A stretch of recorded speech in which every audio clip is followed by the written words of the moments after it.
Imagine the gentle lapping of waves against the shore of New York Harbor. A soft, cool fog rolls in, wrapping the early morning in a quiet embrace. Through this mystical veil, a silhouette begins to take shape.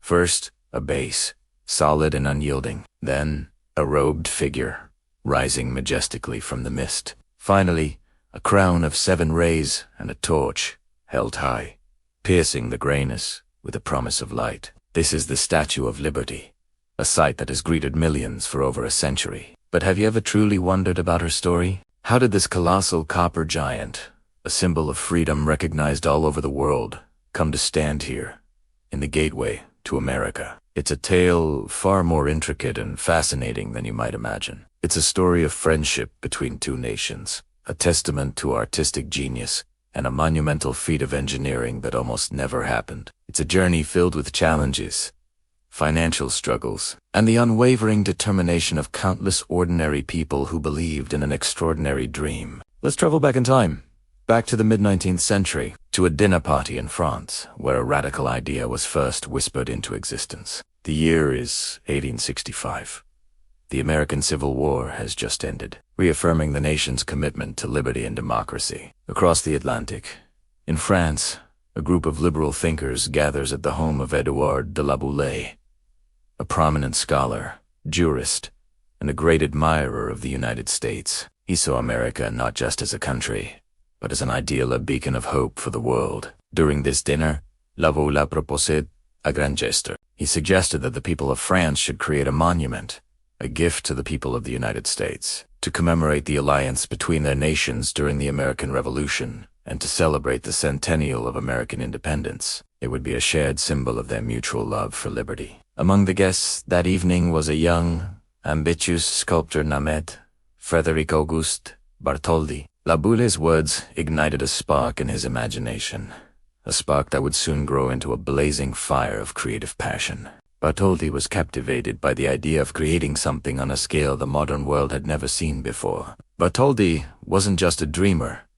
He was a man of action. Inspired, he began sketching concepts. He envisioned a colossal female figure, drawing from classical imagery of Libertas, the Roman goddess of freedom. But he wanted his statue to be more than just a cold, classical deity. He wanted her to feel alive, to be a powerful, dynamic symbol of progress. He imagined her not standing still, but striding forward, breaking free from the chains of tyranny, which you can still see subtly placed at her feet. In one hand, she would hold a tablet inscribed with the date of American independence, July 4th, 1776.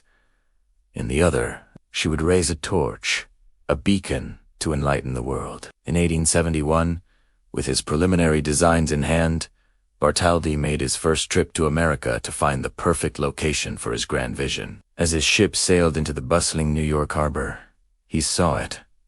A small island called Bedloe's Island. It was the perfect stage. Every ship arriving in America would have to pass it. His statue would be the first thing new arrivals saw. A monumental welcome to a land of opportunity. He knew, right then and there, that this was where his liberty enlightening the world must stand. He excitedly rode back to Laboulaye, declaring he had found the ideal spot. The dream was beginning to take shape, but the path from a sketch on paper to a statue in the harbor would be long and fraught with incredible obstacles. The plan was ambitious.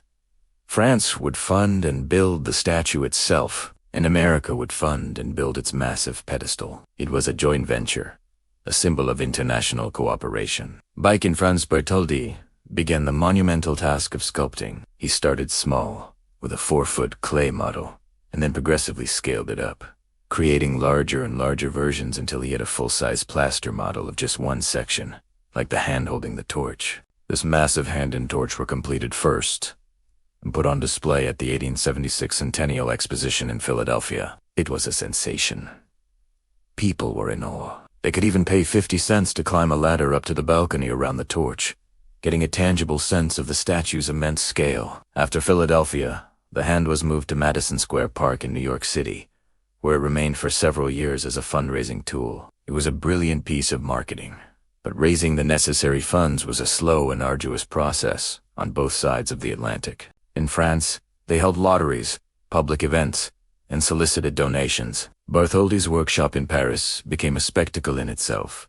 Parisians would watch in amazement as enormous copper sheets were painstakingly hammered into shape by skilled artisans, a process called they were creating the statue's skin, piece by piece, like a giant, three-dimensional puzzle. To support this thin copper skin, a brilliant internal structure was needed. This is where another genius enters our story, Gustave Eiffel. Yes, the very same man who would later give Paris its iconic tower. Eiffel designed an ingenious iron skeleton, a flexible pylon that would support the copper skin while allowing it to expand and contract with changing temperatures and withstand the powerful harbor winds. It was a revolutionary design, a precursor to modern skyscraper construction. By 1884, the statue was fully assembled in a Parisian park, towering over the city's rooftops. It was a breathtaking sight, a temporary French landmark before its journey to America. The French had fulfilled their part of the bargain. But in America, there was a problem. Big one. The fundraising for the pedestal had stalled completely. The American Committee for the Statue of Liberty had struggled to inspire the wealthy elite and the government to contribute. For a time, it seemed that this magnificent gift might have no home, that the statue might remain disassembled in crates forever. The dream was on the verge of collapse. Just when all hope seemed lost, another hero emerged. Not a politician or a millionaire, but a newspaper publisher named Joseph. Using his newspaper, The New York World, he launched a relentless, nationwide fundraising campaign. He didn't target the rich. He appealed directly to the common person. He printed the name of every single donor in his paper, no matter how small the contribution. He shamed the wealthy for not contributing and celebrated the school children who sent in their pennies. His campaign was a massive success. In just 5 months, over 120,000 people donated, raising the final $100,000 needed. The average donation was less than $1. It was a true grassroots effort. The people had saved the statue. With the funding secured, construction of the pedestal, designed by American architect Richard Morris Hunt, could finally be completed on Bedloe's Island. Meanwhile, in France, the statue was carefully disassembled into 350 individual pieces and packed into 214 crates. In 1885, the French naval ship Isère transported this precious cargo across the storm-tossed Atlantic. When it arrived in New York Harbor, it was met with a grand celebration. The final chapter of this incredible journey was about to begin. The reassembly. For 4 months, workers swarmed over the pedestal, hoisting the massive iron framework into place, and then painstakingly attaching each piece of the copper skin. It was a daunting puzzle, solved high above the water. Finally, on October 28, 1886, the day arrived. It was a massive celebration in New York City, a ticker-tape parade, one of the first ever, showered down on the streets of Manhattan. Despite the rainy, foggy weather, much like the morning we imagined at the start, boats filled the harbor, their horns blasting. President Grover Cleveland presided over the dedication ceremony. As Bartholdi, who was there for the grand moment, pulled the rope to drop the French flag veiling the statue's face, a roar erupted from the crowd. The light over the harbor was finally lit. She was home. And so, she has stood ever since. A gift from one nation to another, built by the vision of artists and engineers, and paid for by the pennies of ordinary people. She is more than just a statue. She is a testament to the power of a shared idea and a timeless symbol of hope for all who seek freedom. Thank you so much for joining me on this journey back in time. If you found this story as inspiring as I do, please hit that like button and subscribe to the channel for more deep dives into the stories behind our world's greatest icons. Don't forget to ring the bell so you won't miss our next chapter. See you next time. Did you know the Statue of Liberty wasn't America's idea? It was actually a gift, a massive, world-changing present from France. But why would one country give another such an extravagant gift? To understand that, we need to rewind the clock back to the very birth of the United States. Picture this. It's the late 1700s. The American colonies are fighting a desperate war for independence against the mighty British Empire. They're outgunned, outnumbered, and on the brink of failure. Then, from across the Atlantic, a lifeline appears. France, a historic rival of Britain, decides to back the American cause. They send troops, ships, and money, turning the tide of the war. Figures like the young Marquis de Lafayette became heroes on both sides of the ocean, embodying this powerful alliance. Without French help, the United States as we know it might not exist. This shared struggle for liberty forged a deep and lasting bond between the two nations. Now, let's fast forward about 100 years to the 1860s. France has been through its own turbulent empires rising and falling. A group of French intellectuals, led by a prominent thinker and abolitionist named Edouard de Laboulaye, were watching America with great interest. They had just seen the United States survive its own brutal civil war and, crucially, abolish slavery. For Laboulaye and his circle, this was a monumental victory for the ideals of freedom and democracy. The very same ideals that had inspired the French Revolution. Laboulaye saw the American success story as a beacon of hope. At a dinner party in 1865, just as the Civil War was ending, he proposed an incredible idea. What if France created a monument for the United States to celebrate the 100th anniversary of American independence? It wouldn't just be a birthday present. It would be a powerful symbol of their shared history and their mutual devotion to the concept of liberty. It would be a gesture to remind the world, and perhaps even the French government of the time, of the enduring power of democratic ideals. This wasn't just a casual suggestion. It was the spark that would ignite one of the most ambitious artistic and engineering projects in history. The idea was to create a monument that would be a joint effort. France would build the statue, and the United States would build the pedestal it would stand on. It was a partnership, just like their alliance during the Revolution. The project was meant to be a testament to what they called the friendship of our two nations. But who could possibly design such a colossal statue? Laboulaye knew just the man. A talented and ambitious young sculptor named Frédéric Auguste Bartholdi. Bartholdi was captivated by the idea. He had a passion for large-scale monumental art and was deeply inspired by the concept of liberty. He immediately began sketching ideas. He envisioned a powerful female figure, a modern goddess, not of war or conquest, but of liberty itself. Bartholdi traveled to America in 1871 to find the perfect location for this grand monument. As his ship sailed into New York Harbor, he saw a small island called Bedloe's Island. And right there, he knew this was the spot. It was the gateway to America. Every ship, every immigrant, every traveler arriving in the New World would be greeted by this magnificent symbol of freedom. Eso eras liberty, enlightening the world. A welcoming figure holding a torch high to guide the way. The design itself was packed with symbolism. The crown with its 7 rays would represent the 7 continents and 7 seas, showing that liberty is a universal concept. In her left arm, she would hold a tablet inscribed with the date of American independence, July 4th, 1776, grounding the statue in a specific, historic moment of liberation. And at her feet, unseen by most visitors, would be a broken chain and shackle, representing the end of oppression and the abolition of slavery. Direct nod to the recent outcome of the Civil War. This was not just a statue, it was a story told in copper and steel. Back in France, the project officially kicked off.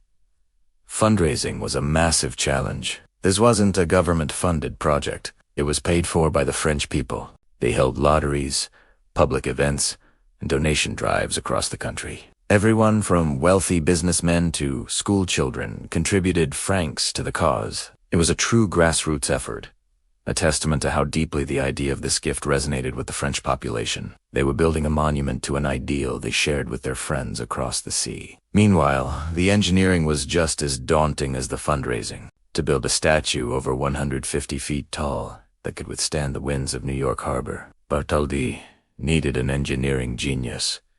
He found one in Gustave Eiffel.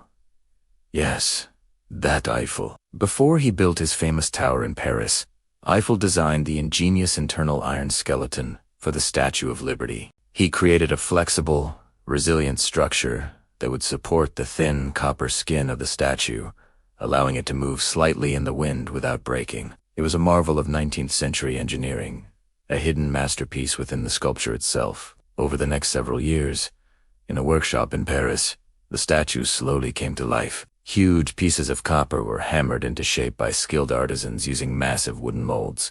Parisians could watch as Lady Liberty's head and torch were completed and displayed in the city, becoming major tourist attractions in their own right. Imagine walking through Paris and seeing this giant face or the massive hand holding the torch, knowing it was destined for a new home thousands of miles away. It was a spectacle that captured the imagination of the world. Finally, in 1884, the statue was completed and officially presented to the U.S. ambassador in Paris.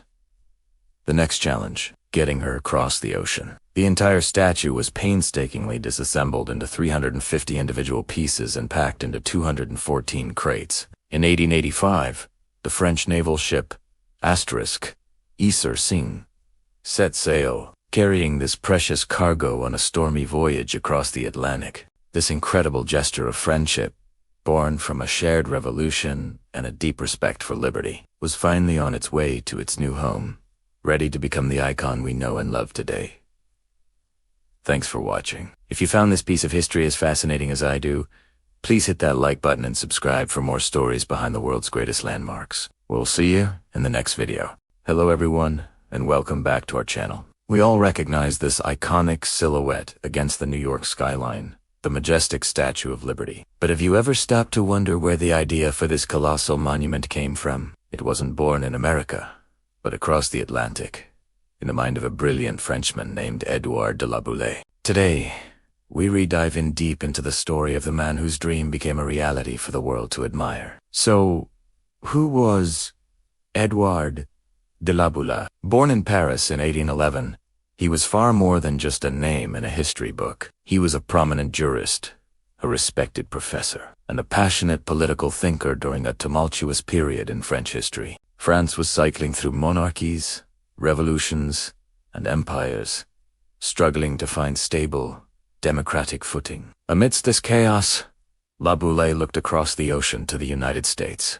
He saw not a perfect nation, but a grand experiment in liberty and self-governance, a republic that had endured its own brutal civil war and was beginning the difficult process of healing and reconstruction. Laboulaye was a fervent abolitionist and a staunch supporter of the Union cause during the American Civil War.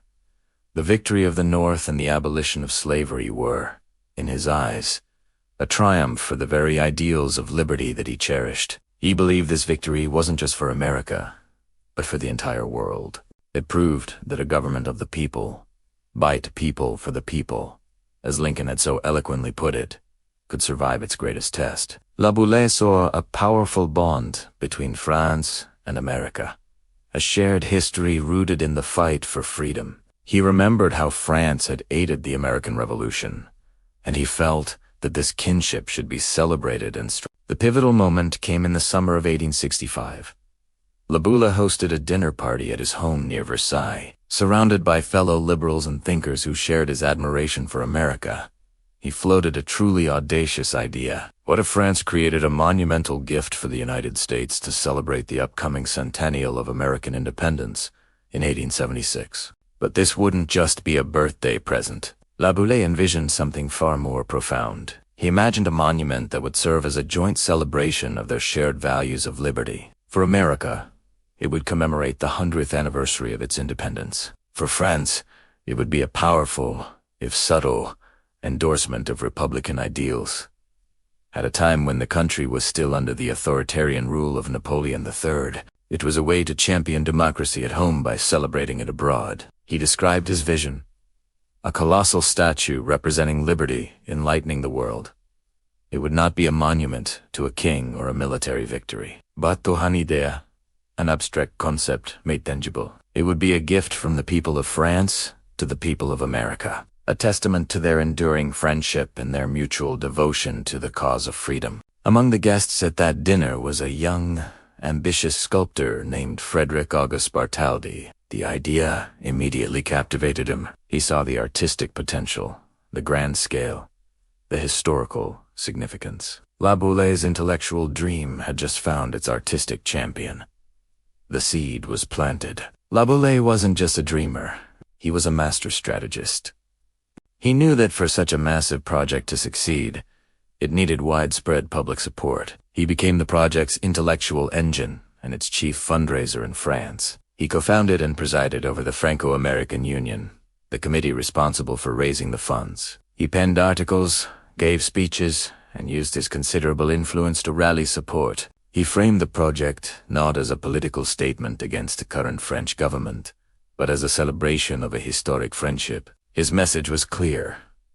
This statue would be a symbol of peace and unity, a beacon of hope for all nations striving for freedom. His vision for the statue was rich with symbolism. He imagined a figure that was strong and serene, not violent or revolutionary. This was to be the liberty that builds and enlightens, not the one that destroys. The torch she holds high would symbolize progress and enlightenment, casting a light of reason and hope into the darkness. The tablet in her other arm, inscribed with the date of American independence, would ground the abstract idea of liberty in a real historical moment. The broken chains at her feet would represent the end of all forms of tyranny and oppression, a direct nod to the recent abolition of slavery in the United States. Every element was carefully considered to convey a message of enduring, peaceful democracy. As the years went by, the project faced numerous challenges: political instability in France, financial difficulties, and engineering hurdles threatened to derail the dream.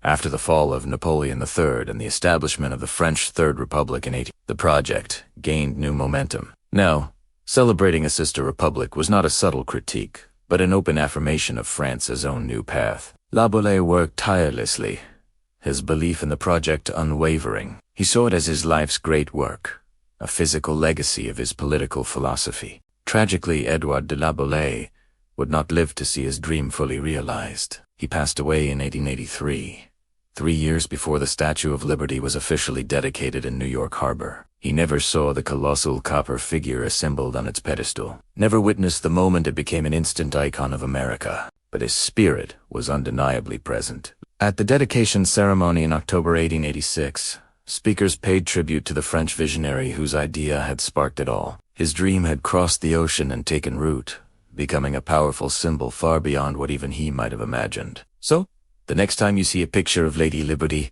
or perhaps gaze up at her in person, remember Edouard de Laboulaye. Remember the French scholar who, during a time of uncertainty in his own country, looked to America and saw a beacon of hope. He dreamed of a monument that would not only celebrate a historic alliance, but would forever stand as a testament to the universal, undying human aspiration for liberty. The Statue of Liberty is not just a gift from France to America. It is the embodiment of one man's profound and powerful dream for a better, freer world. Thank you so much for joining me on this historical journey today. If you enjoyed this story and want to learn more, please hit that like button, and don't forget to subscribe and turn on notifications so you don't miss our next chapter. We'll see you in the next video. Welcome back to our series on the Statue of Liberty. In our last chapter, we talked about the idea, the spark that ignited this incredible project. But an idea, no matter how grand, needs a visionary to bring it to life. Today, we meet that visionary. The artist, the sculptor, the man who would shape copper and steel into a universal symbol of freedom. This is Chapter 4, The Chosen Artist, Frédéric Auguste Bartholdi. So, who was this man? Frédéric Auguste Bartholdi was born in Colmar, in the Alsace region of France, in 1834.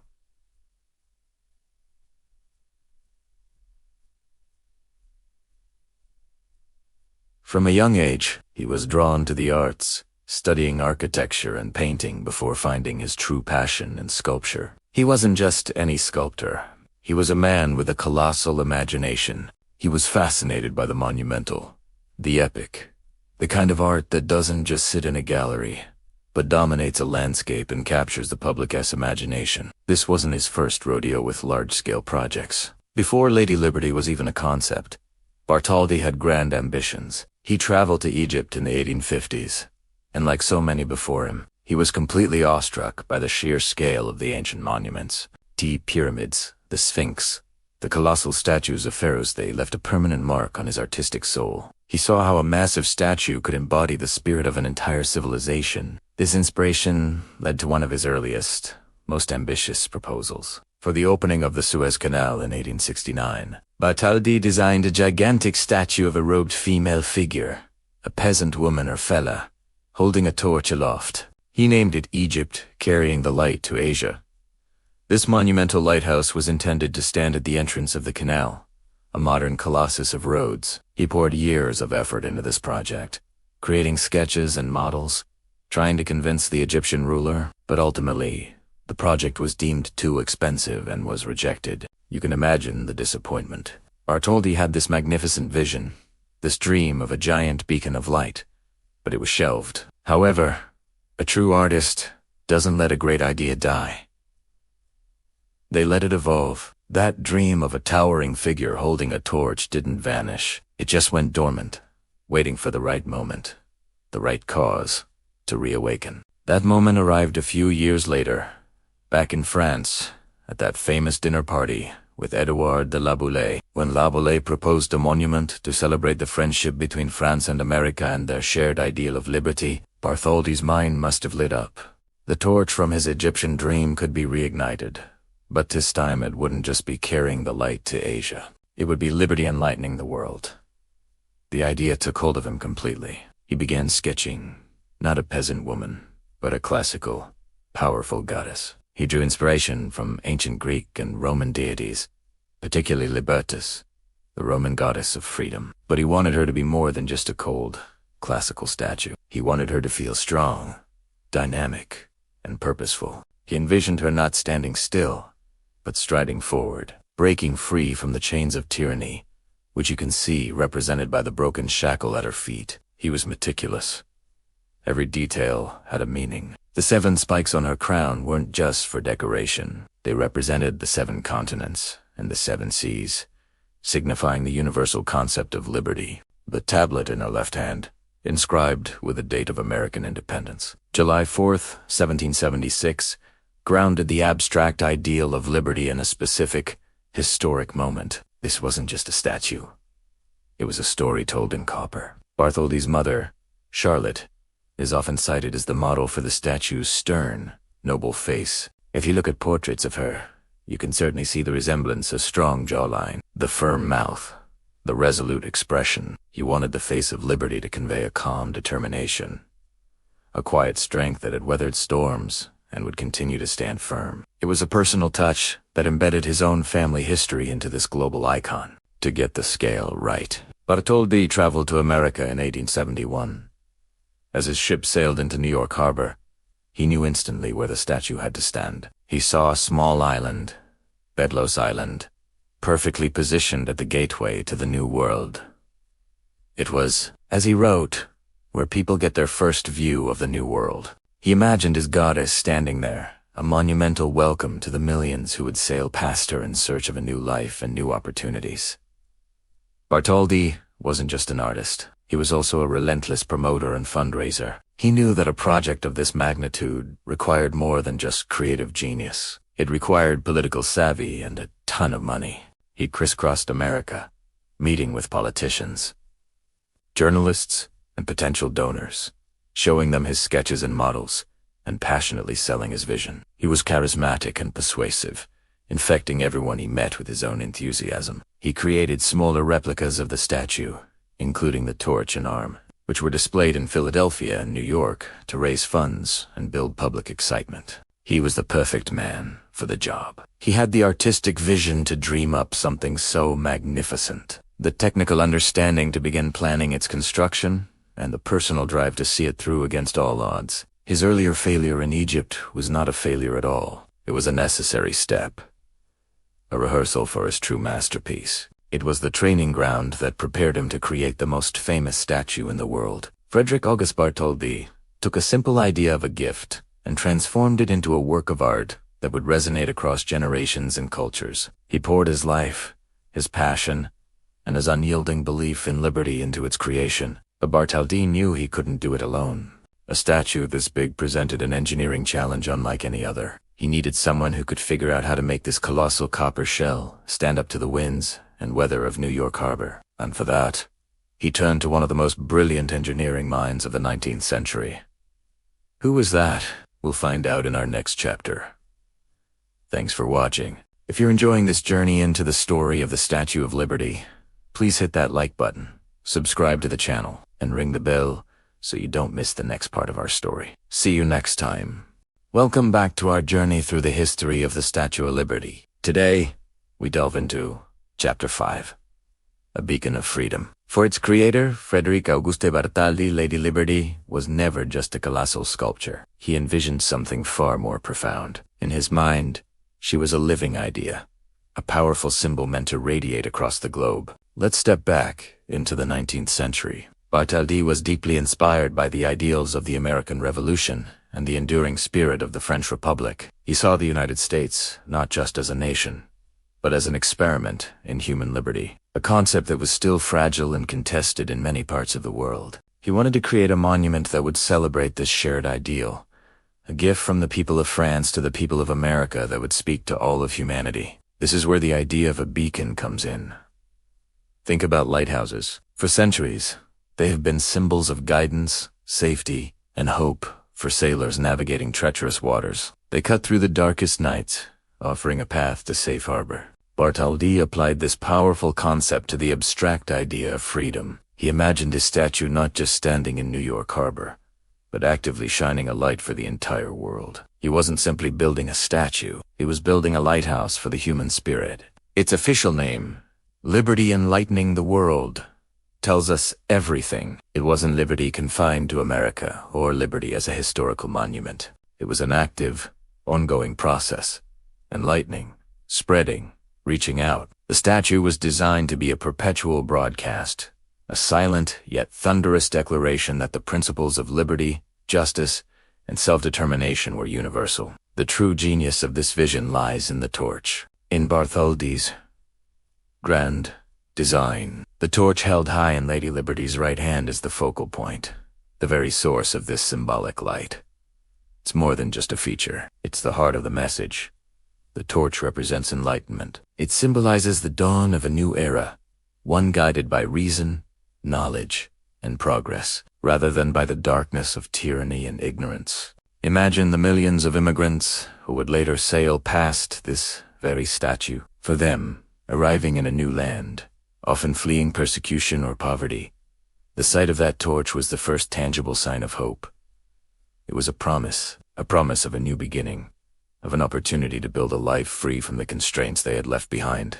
The light from that torch wasn't just physical, it was deeply psychological and emotional. It represented the American dream before the term was even coined. It was a welcome, a symbol that said, "Here, you have a chance. Here, you can be free."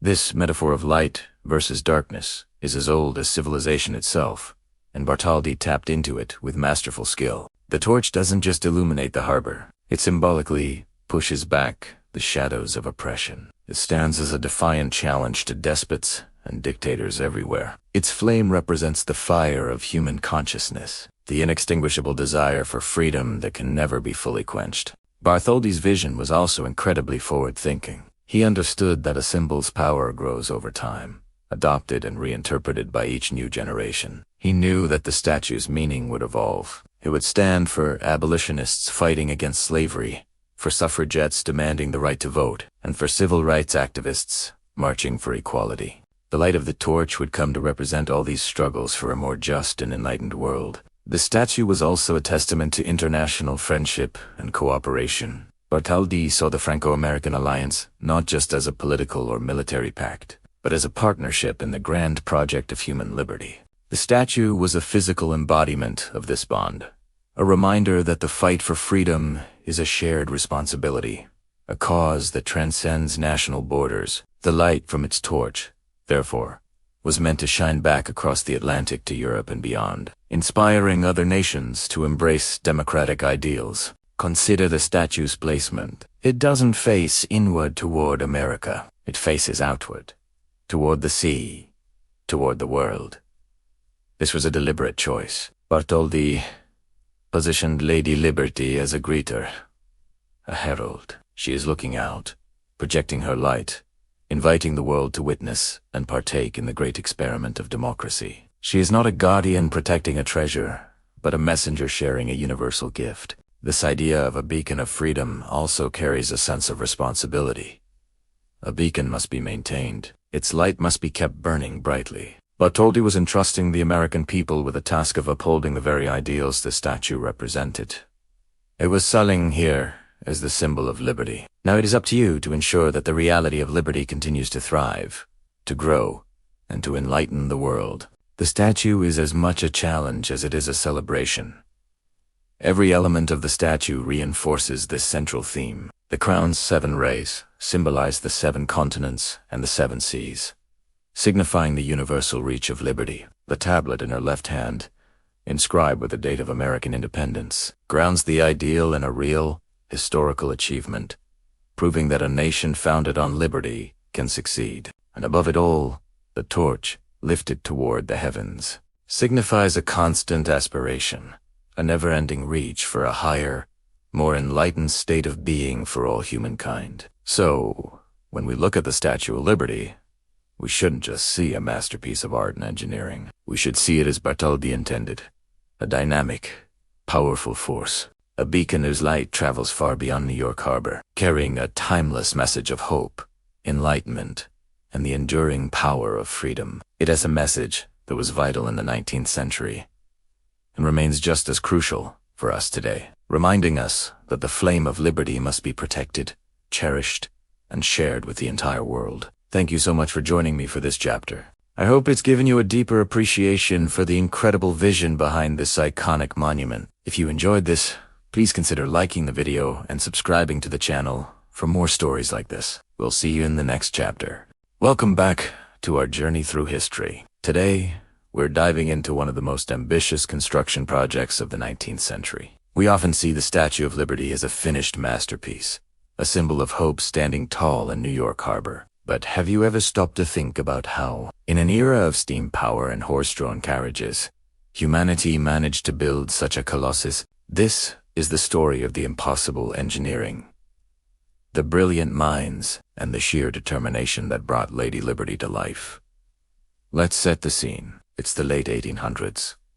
The Eiffel Tower hasn't even been designed yet. Skyscrapers as we know them are a distant dream. The idea of constructing a statue over 150 feet tall that would eventually stand on a pedestal bringing its total height to over 300 feet was, to put it mildly, audacious. It had never been done before. The sculptor Frédéric Auguste Bartholdi had a grand vision, but turning that vision into a physical, stable structure was a monumental challenge. The first major problem was the sheer scale. How do you create a sculpture so large that it can withstand the powerful winds and salty air of a harbor, and do it without the help of modern computers or cranes? Bartholdi was an artist, not an engineer. He knew he needed a genius to figure out the internal structure. He found that genius in a man named Eugène Viollet-le-Duc, a renowned architect. Viollet-le-Duc's initial idea was clever. He proposed filling the statue with sand. The plan was to build the copper skin and, as it rose, fill compartments inside with sand to give it weight and stability. It was an ancient technique, but there was a huge flaw. If the thin copper skin ever developed a leak, water would mix with the sand, creating a heavy, slushy mess that could cause a catastrophic collapse. The plan was scrapped. After Viollet-le-Duc's untimely death, the project landed in the hands of another brilliant mind, a man who would soon become world famous for his own Parisian landmark, Gustave Eiffel. Yes, asterisk. That asterisk Eiffel. He looked at the problem and threw out the old ideas. Instead of a heavy, reheat interior, he envisioned something radically different. A flexible, lightweight skeleton. His concept was revolutionary. He designed a massive iron pylon, essentially a tower, to act as the central spine of the statue. From this spine, a network of secondary iron straps and bars would extend outwards, like branches from a tree trunk. This is where the true genius of the design shines. The statue's skin wasn't going to be directly attached to this iron skeleton. Why not? Because of a simple scientific principle. Thermal expansion. Eiffel knew that the outer copper skin and the inner iron frame would expand and contract at different rates with changes in temperature. If they were rigidly connected, the stress would eventually tear the statue apart. So, he designed a system of flat iron bars, which he called saddles, that were riveted to the inside of the copper skin. These saddles then connected to the iron framework, but not rigidly. They were designed to allow the copper skin to breathe, to move independently of the skeleton as the metal expanded in the summer sun and contracted in the winter cold. It was an early form of curtain wall construction, the same principle used in modern skyscrapers, where the outer skin is supported by an internal frame. This flexible design also allowed the statue to sway slightly in the strong harbor winds up to 3 inches for the statue and 5 inches for the torch without breaking. Now, let's talk about that skin. The statue is covered in over 300 copper sheets, each about the thickness of 2 pennies.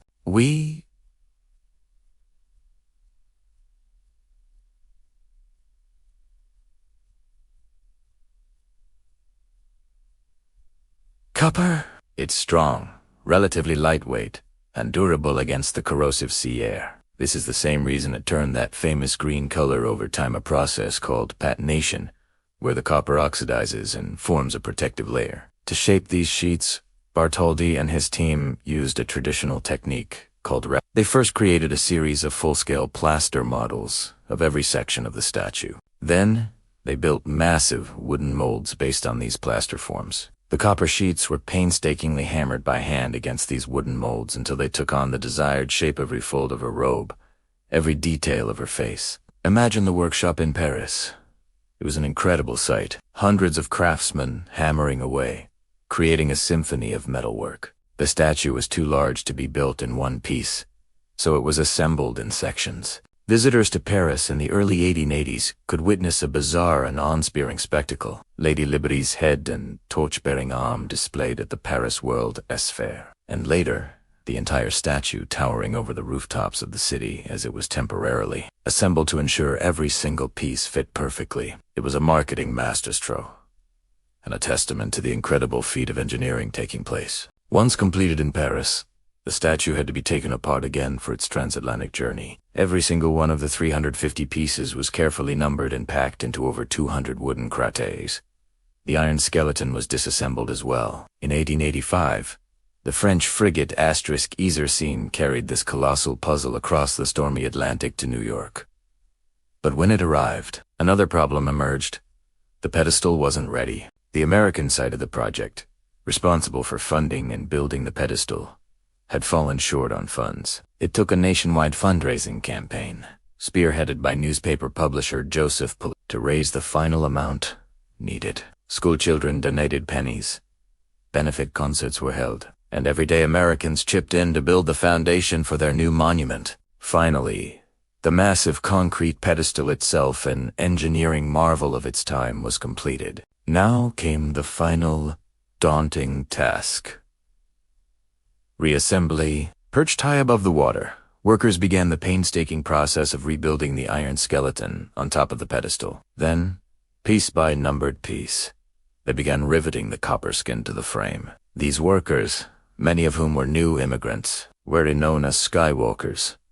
Without modern safety harnesses or equipment, they scaled the iron framework, dangling hundreds of feet in the air, hammering hot rivets into place. It was incredibly dangerous and physically demanding work. They were literally stitching the statue together in the sky.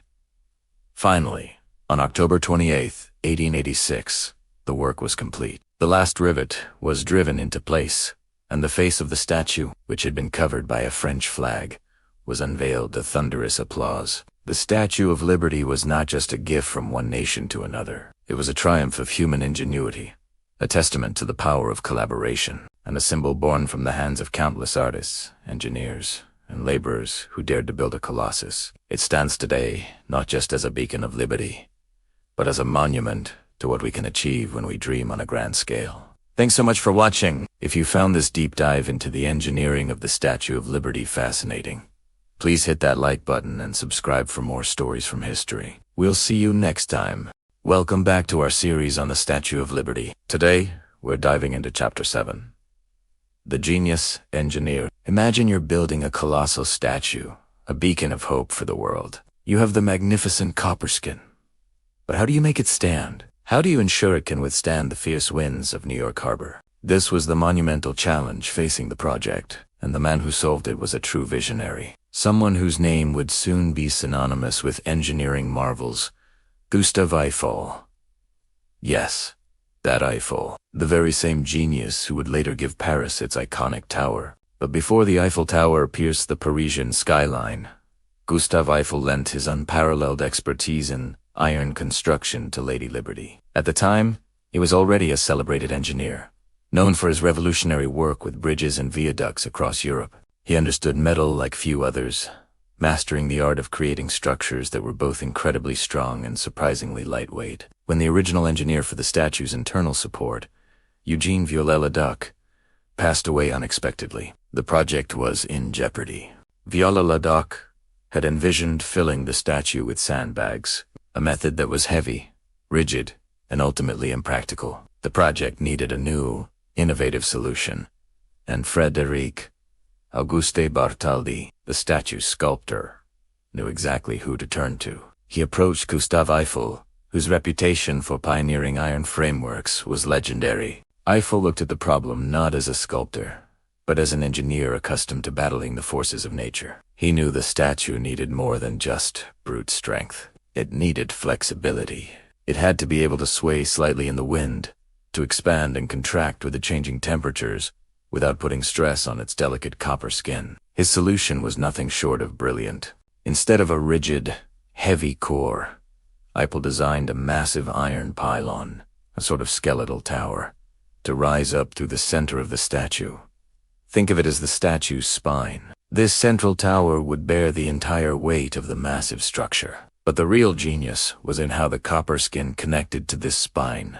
Eiffel created a network of secondary iron struts and beams that reached out from the central pylon, like branches from a tree trunk. These branches, however, didn't connect directly to the copper. Eiffel knew that iron and copper react when they touch, a process called galvanic erosion, which would have destroyed the statue over time. So, he devised a system of over 1,500 individual iron armature bars, each shaped to conform to the inner contour of the copper plates.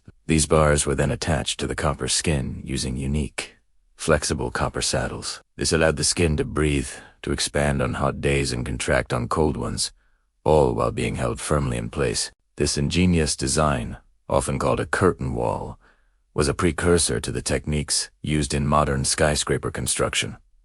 The outer skin wasn't bearing the load. It was essentially hanging off an internal skeleton. This framework gave Lady Liberty her life and her stability. It's the reason she has stood tall for over a century, enduring hurricanes, storms, and the relentless passage of time. The pylon acts as her strong backbone, while the intricate network of bars and saddles allows her to be resilient, to bend without breaking. When you look at the Statue of Liberty, you're seeing Bartholdi's artistic vision on the outside, but inside, unseen, is Eiffel's engineering masterpiece. It's a testament to his understanding of materials and forces. He created a structure that was not only strong enough to support the 225-ton statue, but also dynamic enough to interact with its environment. Without Eiffel's internal framework, the beautiful copper shell would have been little more than a pile of crumpled metal. The collaboration between Bartholdi, the artist, and Eiffel, the engineer, is a perfect example of how art and science can come together to create something truly extraordinary.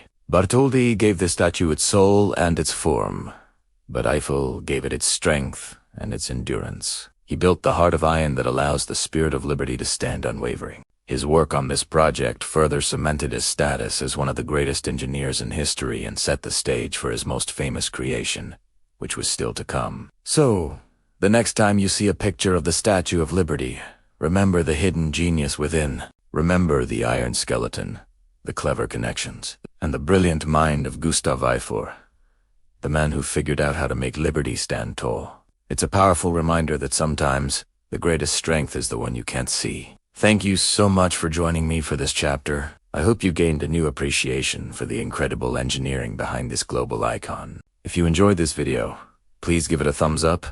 And do you want to forget to subscribe and hit that notification bell so you do not miss the next chapter in our story. See you next time. Imagine stepping back in time to the bustling streets of 19th century Paris. Not the Paris of grand boulevards and fashion we often picture, but a Paris of workshops, of roaring forges and the rhythmic clang of hammers. This is where our story truly takes shape, in the heart of the Gaget Guthier and C workshop. Here, a monumental vision was being hammered into reality, piece by piece. This wasn't just any construction project. It was the birth of a giantess, a symbol of liberty destined for a new world. The air was thick with the dust of plaster and the smell of hot metal. Craftsmen, true artisans of their trade, were engaged in a technique, both ancient and innovative, called They weren't carving stone or casting bronze in a single mold. Instead, they were meticulously hand-hammering thin sheets of copper, no thicker than 2 pennies, against massive wooden molds. Think about that for a second. Every curve, every fold of her robe, every delicate feature of her face was shaped by hand. It was a painstaking, physically demanding process. The sounds would have been deafening, a constant symphony of metal, striking metal. Workers would press the copper sheets into the molds, hammering from the reverse side to create the statue's intricate details. It was a slow, deliberate dance of force and finesse. One of the most awe-inspiring sights was the assembly of her head and crown, towering over the workshop floor. Her face alone was a marvel of engineering and artistry. Each of the 7 rays of her crown, representing the 7 seas and continents, was carefully crafted and attached. Parisians would walk by, peering into the workshop, watching in wonder as this colossal face, with its serene and powerful expression, began to emerge from the chaos of construction. It was a public spectacle, a testament to French craftsmanship. Then came the arm, the mighty arm, holding the torch. This single piece was so enormous that it was completed early and put on display to raise funds and build excitement. In 1876, it traveled across the Atlantic to be showcased at the Centennial Exposition in Philadelphia. Americans lined up, paying 50 cents to climb a ladder up into the torch's balcony. It was their first tangible piece of the promise, a powerful preview of the gift to come. It was a brilliant piece of marketing, but more than that, it was a link, a physical connection between the people of 2 nations, even before the statue was whole. Back in bodies, the rest of her body was taking form, section by section. The massive copper panels were completed. The flowing drapes of her robe, designed to evoke the classical statues of ancient Greece and Rome, were pieced together like a giant, metallic puzzle. But how would all these pieces hold together? How would this thin copper skin withstand the fierce winds of New York Harbor? This is where the genius of another man comes into play, Gustave Eiffel. Yes, that Eiffel. Before his famous tower graced the Parisian skyline, he was brought in to solve the structural puzzle of the Statue of Liberty. His solution was nothing short of revolutionary. He designed an internal iron skeleton, a flexible pylon tower that would act as the statue's spine. This internal framework was designed to support the copper skin without being rigidly attached to it. Eiffel and his team created a network of iron armature bars, which were attached to the central pylon. These bars were then connected to the copper panels using flexible iron straps. This allowed the statue to breathe. The copper could expand and contract with the changing temperatures, and the entire structure could sway slightly in the wind, rather than resisting it and breaking. It was a masterpiece of engineering, a hidden secret that ensures her survival to this day. By 1884, after nearly a decade of relentless work, she was finally complete. Fully assembled, the Statue of Liberty stood tall over the rooftops of Paris, a temporary and breathtaking addition to the city's skyline. She dwarfed the surrounding buildings, a copper-colored titan awaiting her journey. The people of France, who had watched her grow from scattered pieces into a magnificent whole, looked on with pride. Many had contributed to her creation, not just the wealthy patrons, but ordinary citizens, school children, and families who donated francs to the cause. She was more than just a statue. She was a collective effort, a gift from the people of France to the people of America. For a brief period, Paris had 2 incredible landmarks, one ancient and storied, and one new, powerful, and destined for a far-off shore. Colossus, forged in the heart of France, was a symbol of their shared ideals of liberty and friendship. But her time in Paris was coming to an end. The next great challenge was to disassemble her, piece by piece, all 350 of them, pack them into over 200 massive crates, and prepare her for the treacherous journey across the Atlantic Ocean. The dream was built. The giant was awake, And now, the sea was calling. Her journey to America and the race to build her a home was about to begin. Thank you so much for joining me on this part of the journey. If you enjoyed this story of creation and craftsmanship, please hit that like button. And do you and I forget to subscribe and turn on notifications so you do not miss the next chapter of this incredible saga. We'll see you next time. Hello and welcome back to our series. Today, we are rediving into one of the most inspiring chapters in the Statue of Liberty's story, the incredible tale of how two nations came together to fund this monumental project. It wasn't easy, and at times, it looked like it might not happen at all. You see, the deal was simple. France would build and pay for the statue itself, and America would fund and construct the pedestal it would stand on. The French, fueled by a passion for the ideals of liberty and their friendship with America, managed to raise the necessary funds. They held fundraising galas, organized lotteries, and collected donations from over 100,000 people in 180 different towns. It was a true grassroots effort, a gift from the people of France to the people of America. However, back in the United States, things weren't going so smoothly. The American Committee for the Statue of Liberty was struggling. The project was expensive, and raising money for a massive stone pedestal proved to be a tough sell. Politicians were reluctant to use public funds, and many of the nation's wealthiest citizens were not opening their wallets. By 1884, with the statue completed and ready to be shipped from Paris, the pedestal fund was still short by over $100,000, a massive sum back then. The project stalled, and the disassembled statue sat in crates in France, waiting. It was an embarrassing situation. The dream of Lady Liberty lighting the way in New York Harbor was in serious jeopardy. But then, a hero emerged from an unexpected place.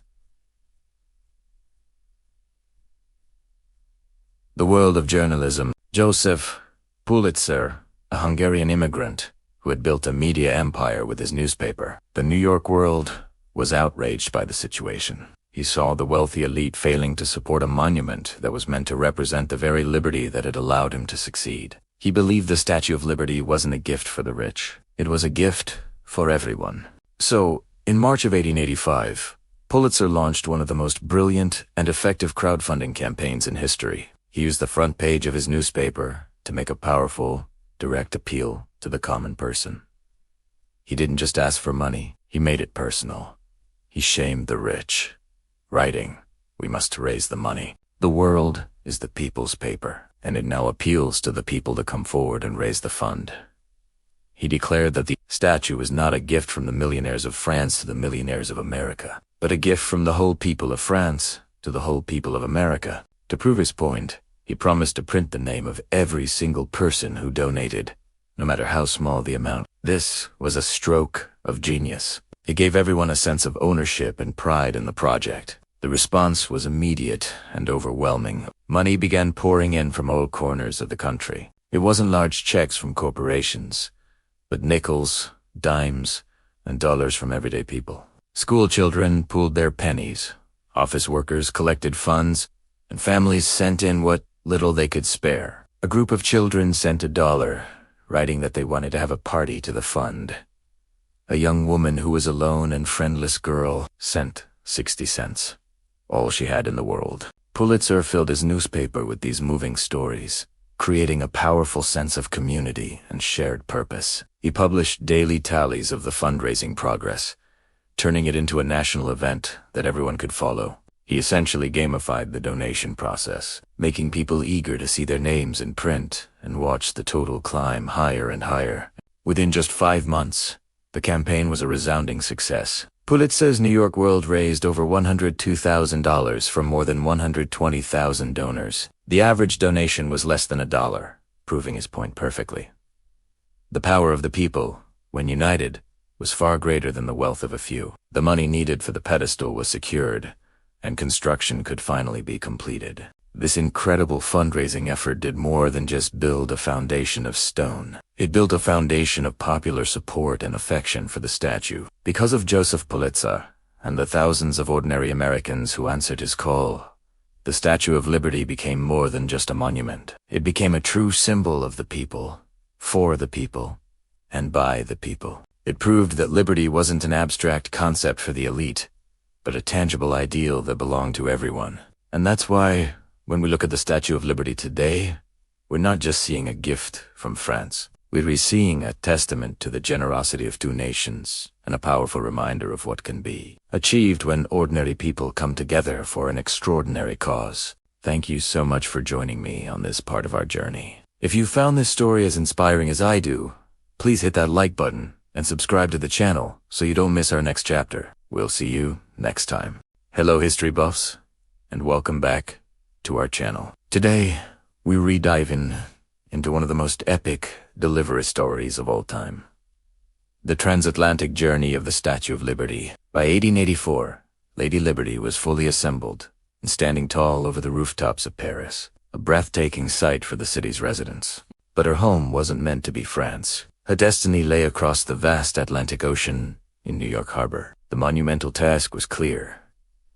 How do you move a 151-foot, 225-ton copper giant thousands of miles across the sea? The answer was as ingenious as the statue's creation itself. Starting in early 1885, a dedicated team began the painstaking process of disassembly. Imagine taking apart a colossal, three-dimensional puzzle. Every rivet, every copper plate, every piece of the iron skeleton had to be carefully removed, catalogued, and marked. The statue was methodically broken down into 350 individual pieces. Some were massive, others surprisingly small, but each was a vital part of the whole. These components, from the rays of her crown to the folds of her robe, were then meticulously packed into 214 custom-built wooden crates. It was a logistical masterpiece, ensuring that every single piece would arrive safely and could be reassembled in the correct order. The torch and a portion of the right hand, which had already made trips to America for fundraising, were packed alongside the rest of their magnificent body, with the precious cargo ready. The next challenge was the voyage itself. The French government designated a naval frigate, the Isère, for this historic mission.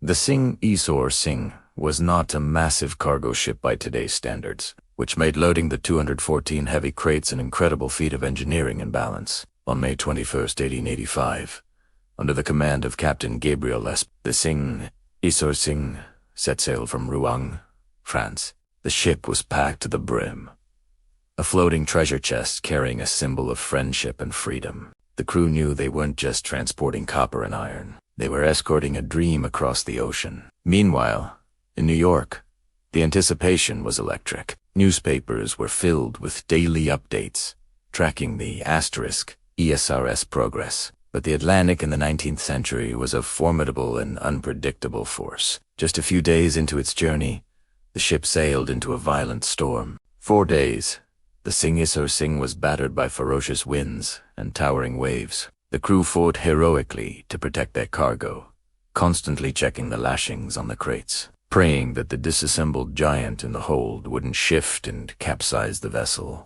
There were moments when it seemed the ship and its precious contents might be lost to the depths.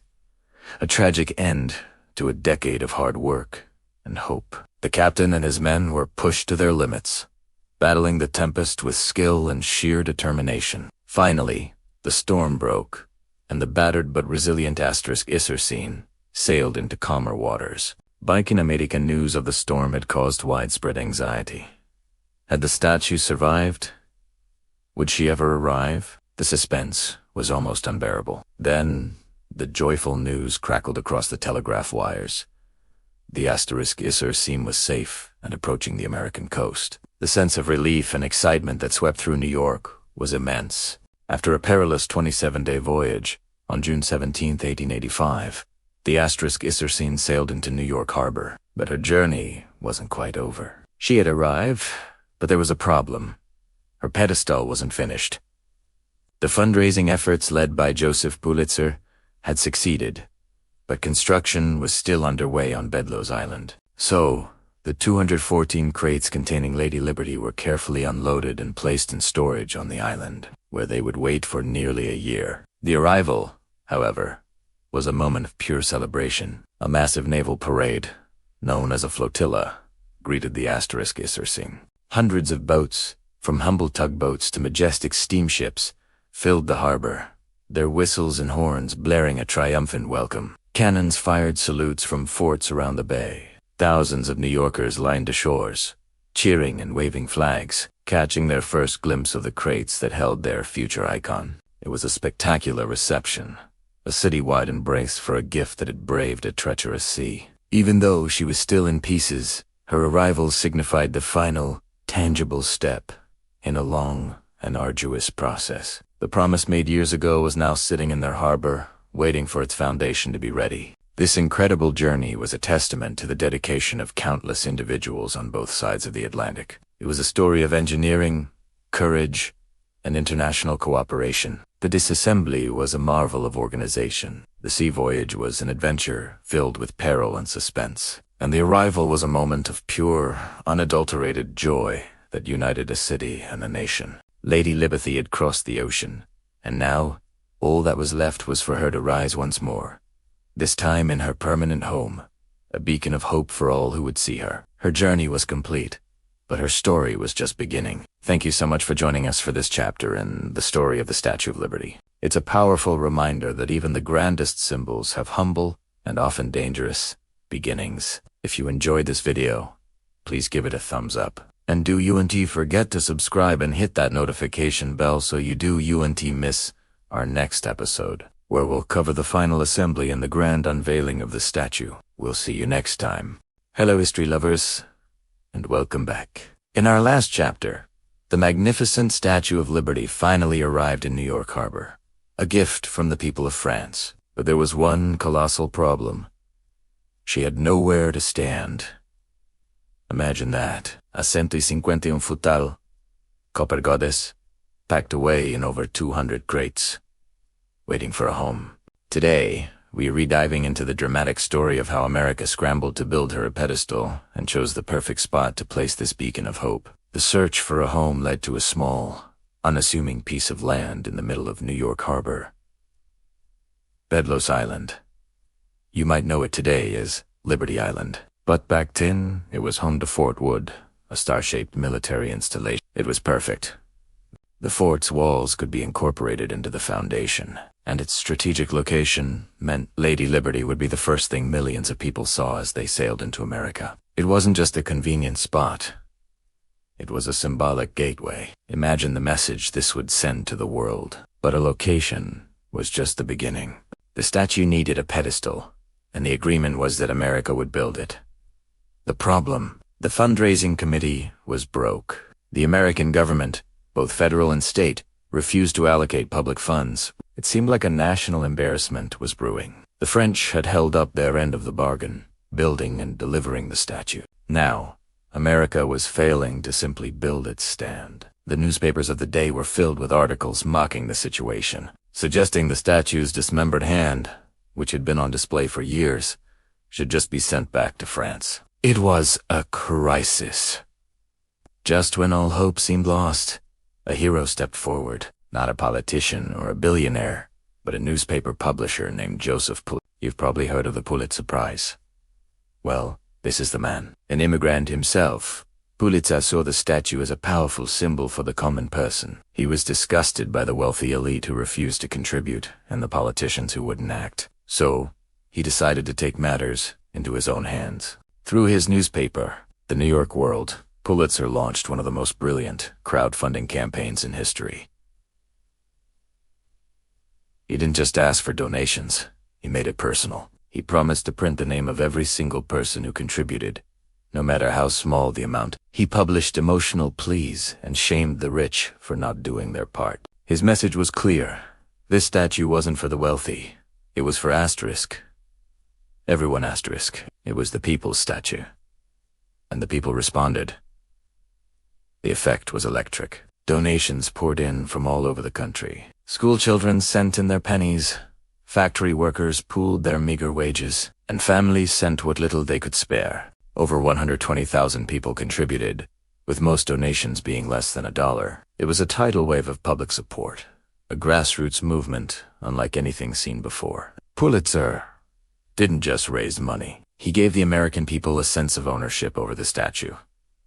They weren't just building a pedestal. They were building asterisk, their asterisk monument. With the funds secured, construction could finally begin in earnest. The man chosen for this monumental task was architect Richard Morris Hunt, a giant of the Gilded Age.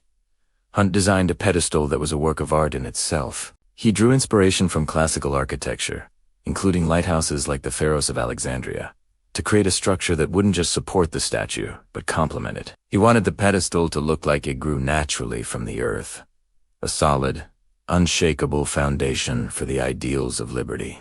The construction was an engineering marvel. It became the largest single concrete structure ever built at the time. Workers poured layer after layer of concrete inside the walls of the old fort wood, creating a solid mass weighing tens of thousands of tons. This massive foundation was essential to anchor the statue against the powerful winds and storms of the harbor. As the pedestal rose higher and higher, so did the excitement. It was a tangible symbol of the nation's collective effort. People would gather on the shores of Manhattan and New Jersey just to watch it grow. The symbolism of its placement was profound. As ships sailed into the harbor, past the Narrows, the very first thing they would see was this colossal figure of a woman holding a torch high. For the millions of immigrants who would make this journey, she wouldn't just be a statue on an island. She would be a promise. She faced southeast, directly greeting the ships arriving from across the Atlantic. It was a deliberate, welcoming gesture. Her location turned the harbor from a simple body of water into a grand vestibule for a new life.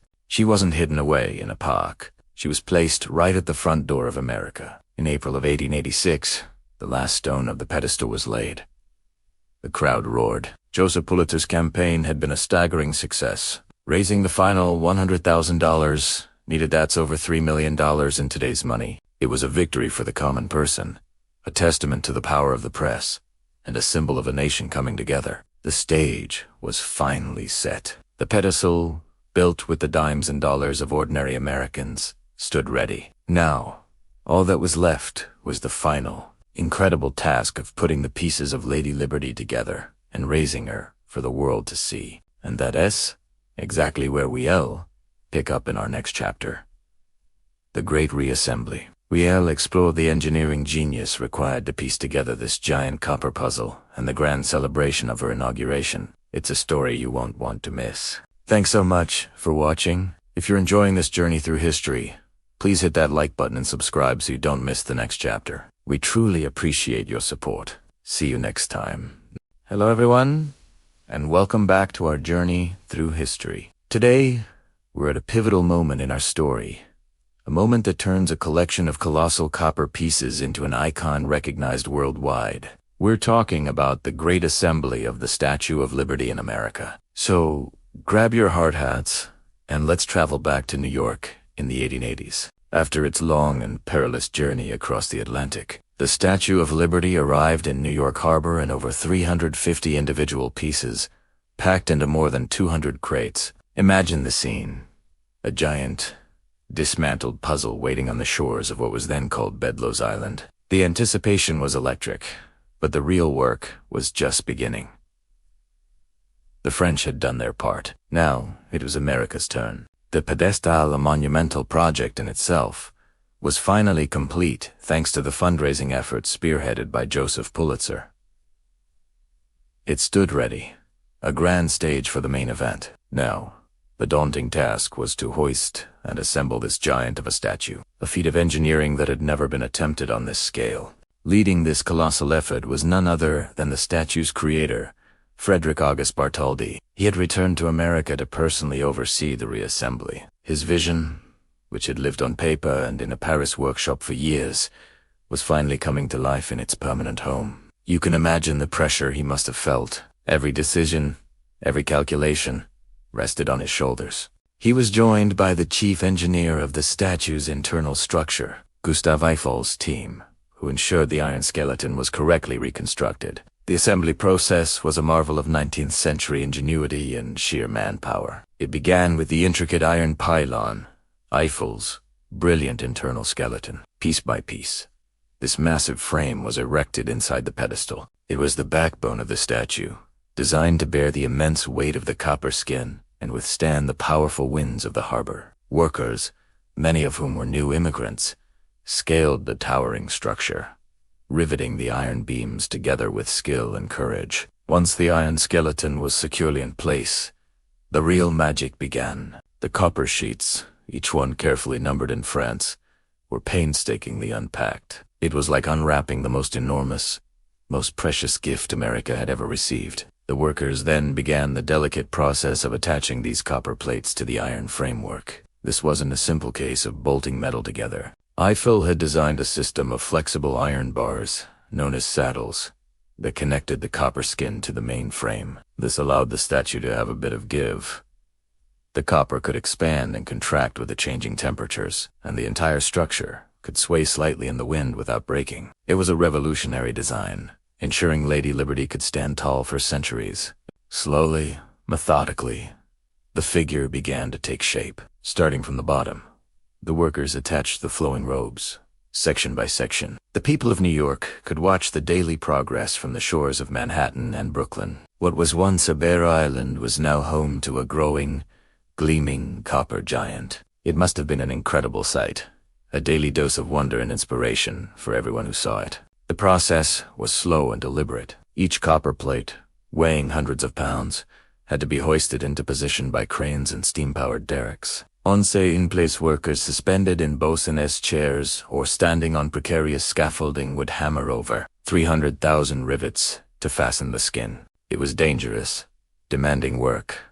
But these craftsmen were building more than a statue. They were building a symbol of hope. Bartholdi was a constant presence on the site, directing the placement of each piece. He was a perfectionist, ensuring that every fold of the robe, every detail he had so carefully sculpted, was perfectly aligned. He knew this statue would be scrutinized from every angle, and he wanted it to be flawless. The excitement reached a fever pitch as the upper sections were prepared. Can you imagine the day they lifted the statue's massive head into place? This single piece, with its serene and powerful expression, was winched high into the air. For the first time, Lady Liberty looked out over her new home. It was a powerful, emotional moment, a sign that the dream was becoming a reality. The statue was no longer just a body. It had a solar face that would welcome millions. Finally, the moment everyone had been waiting for arrived. The last two pieces to be assembled were her right arm and the iconic torch. This was the grand finale of the construction process. The arm, stretching 42 feet long, was carefully raised and secured. Then, the torch, the beacon of enlightenment, was lifted to its final position, held high for all the world to see. With the final rivet hammered into place, the statue stood complete.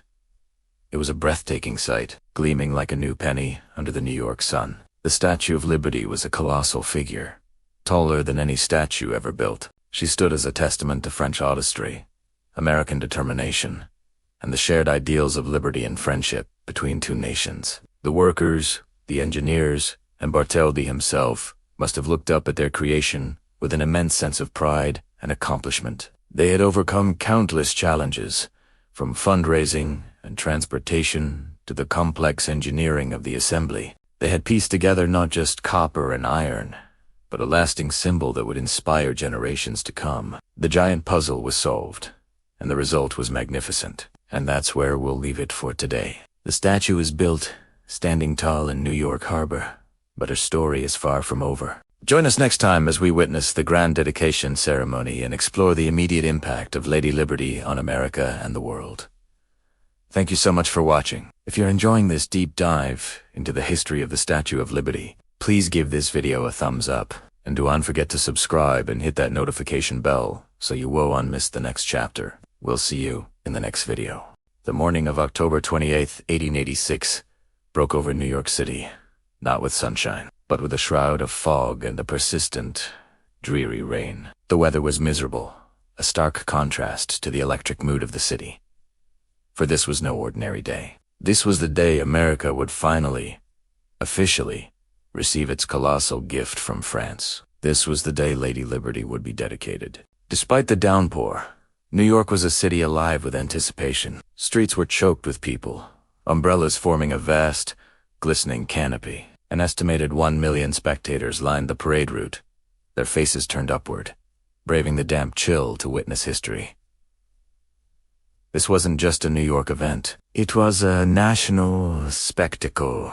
The day began with a grand military and civic parade, a river of humanity flowing through the city's arteries. 20,000 marchers, from smartly dressed soldiers to proud volunteer firemen in their polished helmets, tramped through the muddy streets.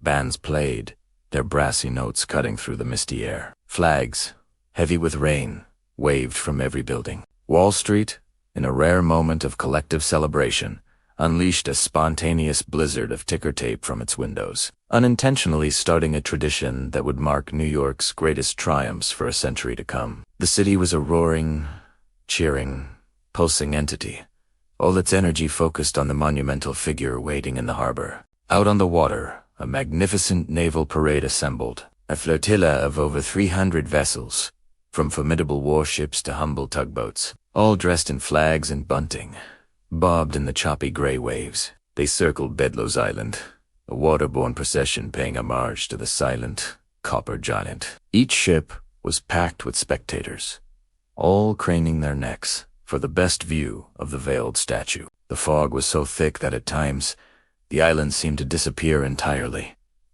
a ghost in the mist, only to reappear as the vapors shifted.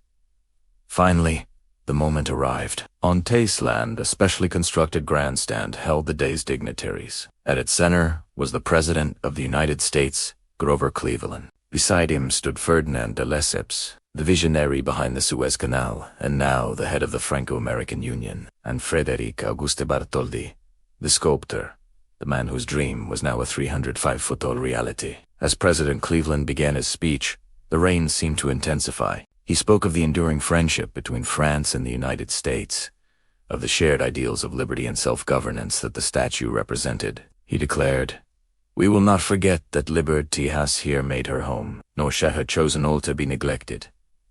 High above them, inside the statue's crown, Bartholdi himself waited. He held a signal rope. The plan was for a young boy on the ground to wave a handkerchief when Senator William Evarts, the next speaker, finished his address. This would be Bartholdi's cue, to pull the rope and dramatically unveil the statue's face. But history, like the weather, is unpredictable. Senator Evarts was a notoriously long-winded speaker. He paused for a moment to take a breath, and the eager young boy on the ground mistook this for the end of the speech.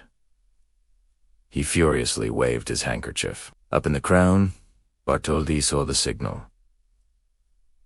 He yanked the rope. With a sudden dramatic flourish, the enormous French tricolor flag that had been draped over Lady Liberty's face was pulled away, and there she was, the solemn, powerful face of liberty enlightening the world, revealed to the public for the very first time.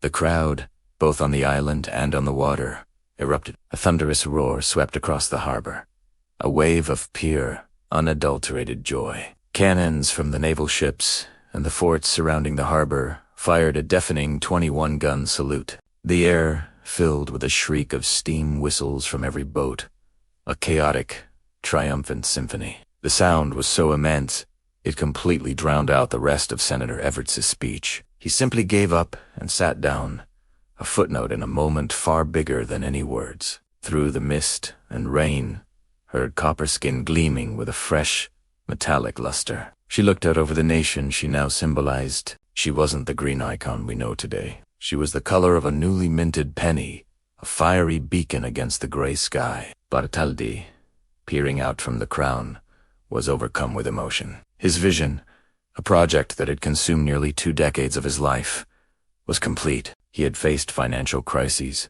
engineering marvels, transatlantic shipments, and political hurdles, but he had succeeded. His great lady was finally home. President Cleveland formally accepted the statue on behalf of the American people, his voice ringing with pride. The Statue of Liberty was no longer just a project or a gift. She was an official monument, a part of the American landscape, a promise cast in copper and steel. As the ceremony concluded and the crowds began to disperse, the fog in the harbor began to lift, as if on cue. The rain softened to a drizzle. That evening, the torch was lit for the first time, its flame cutting through the twilight. It was a weak light by modern standards, but for the people of 1886, it was a powerful symbol. It was the light of liberty, now shining in the new world, a beacon for all who sought freedom, a promise kept, and a new chapter for America just beginning. Thank you so much for joining us on this journey through the history of the Statue of Liberty. If you enjoyed this story, please give this video a like and consider subscribing to our channel for more deep dives into the past. We'll see you next time. Hello everyone, and welcome back to our journey through history. Today, we're diving into a truly moving chapter, one that resonates with millions of families across the globe. We're talking about the Statue of Liberty, not just as a monument, but as the torch of hope.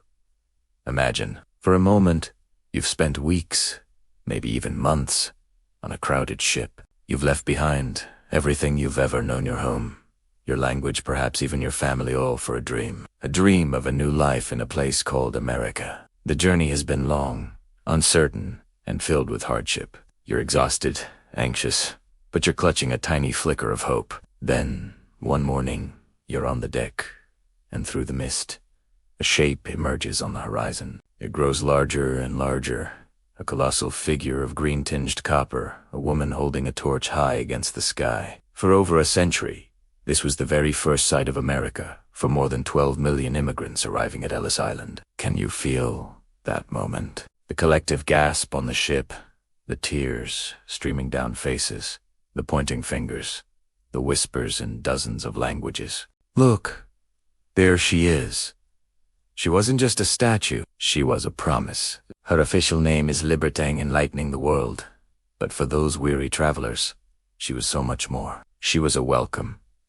Think about the symbolism. She isn't holding a sword or a shield.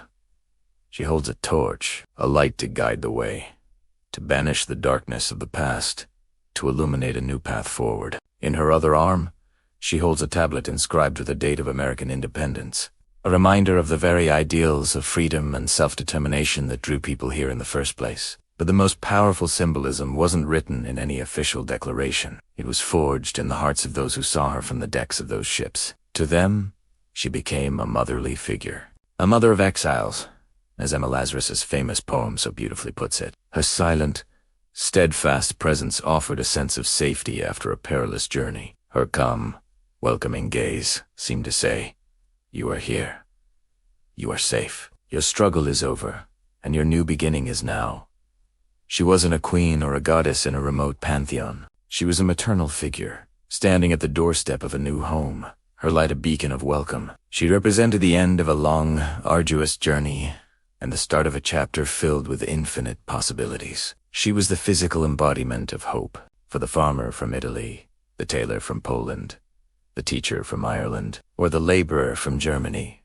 Lady Liberty's greeting was profoundly personal. It was a non-verbal assurance that this new land, in all its intimidating vastness, had a place for them, that their dreams, carried so carefully across the ocean, were valid and could take root here. She was the first American to greet them, and her silent welcome spoke volumes. She represented the idea that where you came from did unmatter as much as where you were going. This image of a motherly figure welcoming her children home became deeply ingrained in the American identity. It's a story passed down through generations. Many of you watching might have ancestors who experienced this very moment. They looked up at that statue and saw not just copper and steel, but the promise of a future for their children and grandchildren.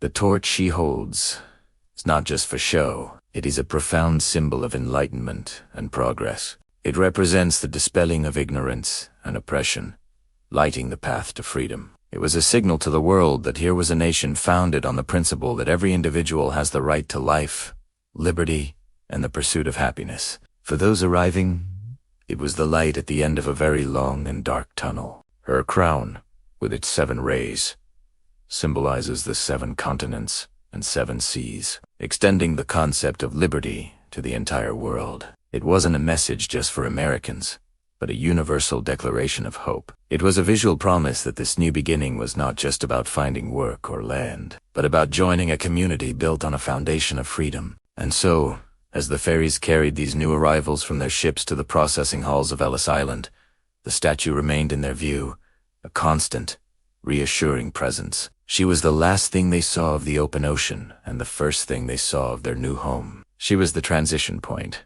the guardian of the threshold between the old world and the new. She was the mother who never sleeps, her torch perpetually burning, a constant reminder of the nation as promised to be a haven for the huddled masses, yearning to breathe free. This role as the nation's greeter, as a motherly figure of welcome and safety, is perhaps the statue's most powerful and enduring legacy. It's a legacy of hope. A story written on the waves of the Atlantic and etched in the memory of millions. It's the story of the torch of hope. Thank you so much for joining me on this reflective journey today. If this story resonated with you, please hit that like button and consider subscribing for more chapters from our shared history. I'd love to hear your own family stories about arriving in a new land, so please share them in the comments below. Until next time, stay curious and keep the torch of hope burning. Welcome back to our series on the Statue of Liberty. In our last chapter, we left off with a major hurdle. The statue was ready, but its pedestal was not. The American Committee for the Statue of Liberty was struggling to raise the necessary funds. It seemed like this grand symbol might never stand tall in New York Harbor. But then, a poem and the remarkable woman who wrote, it changed everything. This is the story of how a few powerful lines of text gave the statue its enduring soul. The year was 1883.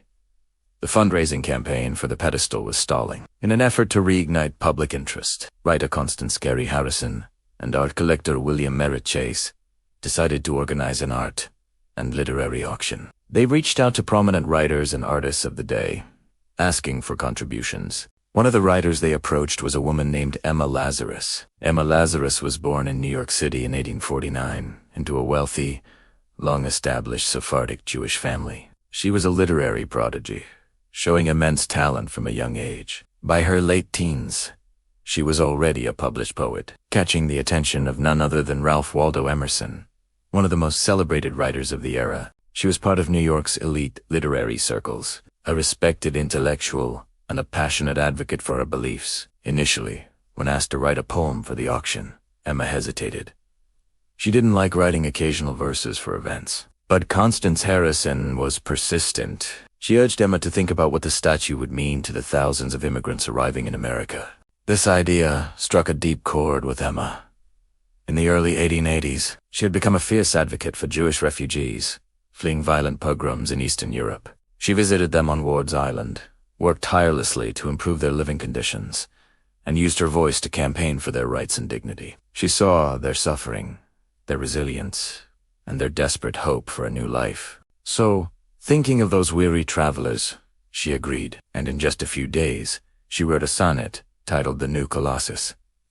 The title itself was a bold statement. The original Colossus of Rhodes was a giant statue of the sun god Helios, a symbol of military might and conquest, built to intimidate. Emma's new Colossus would be different. Tis will be a mother of exiles.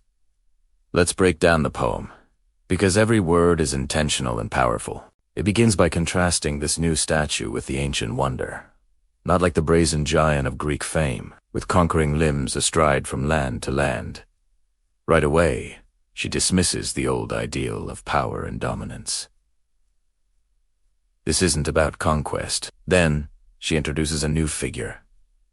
Here at our sunset gates shall stand a mighty woman with a torch, whose flame is the imprisoned lightning, and her name Mother of Exiles. This is a profound shift.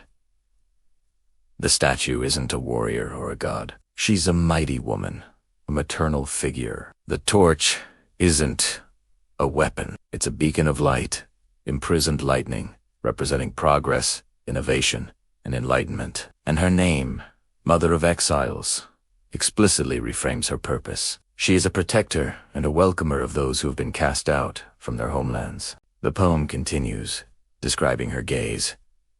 From her beacon hand glows worldwide welcome. Her mild eyes command the air-bridged harbor the Twin Cities frame. Her welcome is worldwide, not exclusive. Her eyes are mild, not severe. She stands guard over a harbor of commerce and connection, not a military fortress.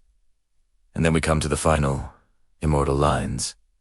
The poem gives the statue a voice. It imagines what this Mother of Exiles would say to the old, tired lands of Europe with their storied pomp. She cries with silent lips. Give me your tired, your poor, your huddled masses yearning to breathe free, the wretched refuse of your teeming shore. Send these, the homeless, tempestos, to me. I lift my lamp beside the golden door. These lines are a direct invitation. This wasn't just a general statement about liberty. It was a specific promise of refuge. It addressed the tired, the poor, the huddled masses. It called out to the wretched refuse, a term that, while jarring to our modern ears, was meant to be a direct challenge to the European nations that were casting these people out. Emma was essentially saying, the people you deem worthless, the ones you cast aside, send them to us. They are welcome here. And the final line, I lift my lamp beside the golden door, cemented the image of America as a golden opportunity, a gateway to a new beginning. The poem was a sensation at the auction. It was read aloud and celebrated for its emotional power and eloquent vision. It helped raise significant funds for the pedestal. But its immediate impact was, in some ways, short-lived. Emma Lazarus tragically passed away from cancer just 4 years later, in 1887, only a year after the statue's dedication. For a time, her poem was largely forgotten. The bronze plaque with the sonnet wasn't even mounted inside the pedestal until 1903, thanks to the efforts of Emma's friend, Her Highness. For many years, the statue was seen primarily as a symbol of republicanism, a gift celebrating the alliance between France and the United States. But as the 20th century dawned and waves of immigrants began pouring through Ellis Island, passing directly under the gaze of the Statue of Liberty, the meaning of Emma's words took on a life of its own. For the millions of people who left everything behind, who endured grueling journeys in steerage, the first sight of that mighty woman was the first sign of hope. They might not have known the poem's text, but they felt its spirit. They were the tired, the poor, the huddled mass, and this statue was their beacon.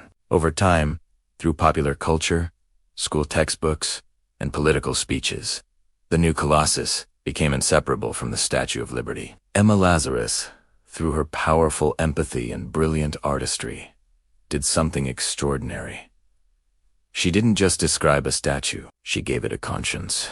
She transformed a symbol of French-American friendship into a universal symbol of hope and refuge. She ensured that Lady Liberty would not be seen as a cold, abstract ideal, but as a warm, compassionate mother, welcoming all who seek freedom and a new life.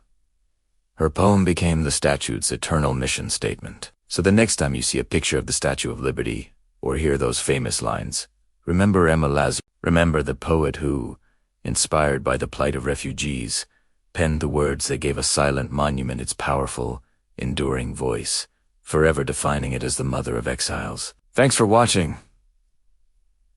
We're getting closer to the finish line. In our next chapter, we'll cover the final push to complete the pedestal and the grand dedication of the statue. If you're enjoying this journey, please hit that like button, subscribe to the channel, and ring the bell so you don't miss the grand finale. See you next time.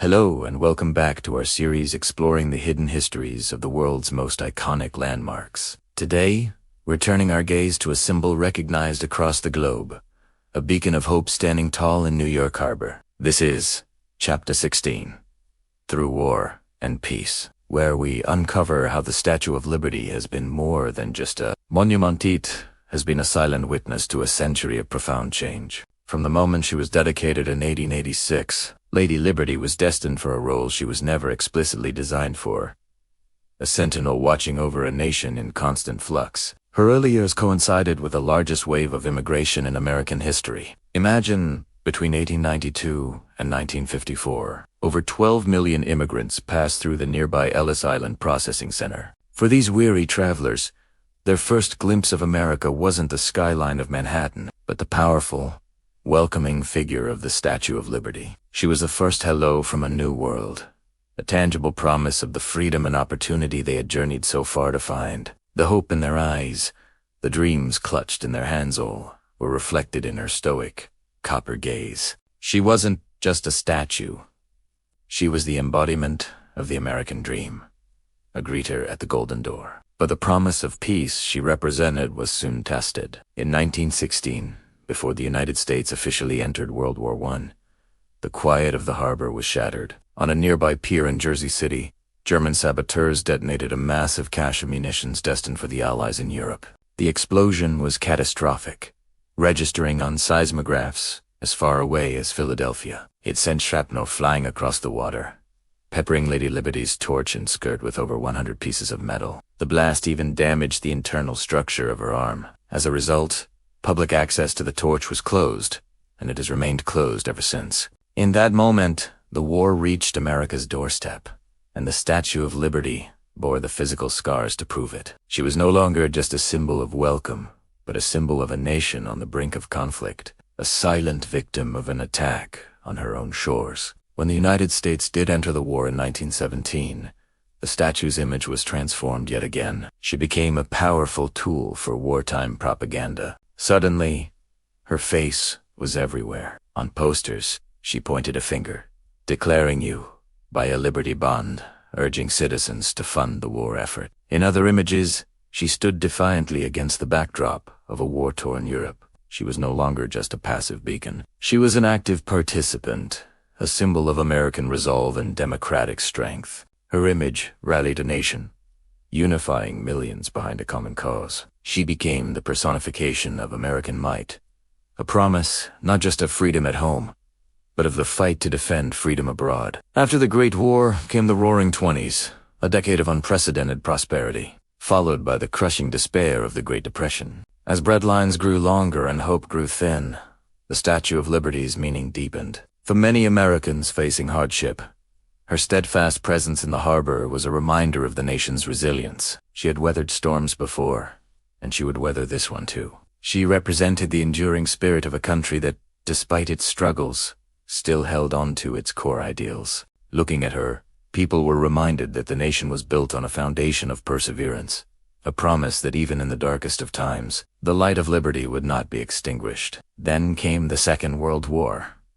Once again, Lady Liberty was called to service. Her image was used to rally the troops and the home front, a symbol of everything America was fighting against tyranny to protect. Ships filled with soldiers heading to the European and Pacific theaters sailed past her, a final, poignant image of home and the freedoms they were going to defend. For these young men and women, she was a solemn farewell and a promise of return. Her silhouette against the horizon was a powerful, personal reminder of what was at stake. During the war, her lights were blacked out as a precaution against enemy attack, plunging her into darkness. But this absence of light only made her symbolic light shine brighter in the hearts of those who fought and waited. The day her lights were turned back on in 1945 was a celebration, a signal that peace had returned and that the beacon of freedom was once again burning bright for all the world to see. Through the Cold War, the civil rights movement, and the social upheavals of the latter 20th century, the Statue of Liberty continued her silent watch. Her meaning was constantly debated and reinterpreted. For some, she was a symbol of hypocrisy in a nation that preached freedom while denying it to many of its own citizens.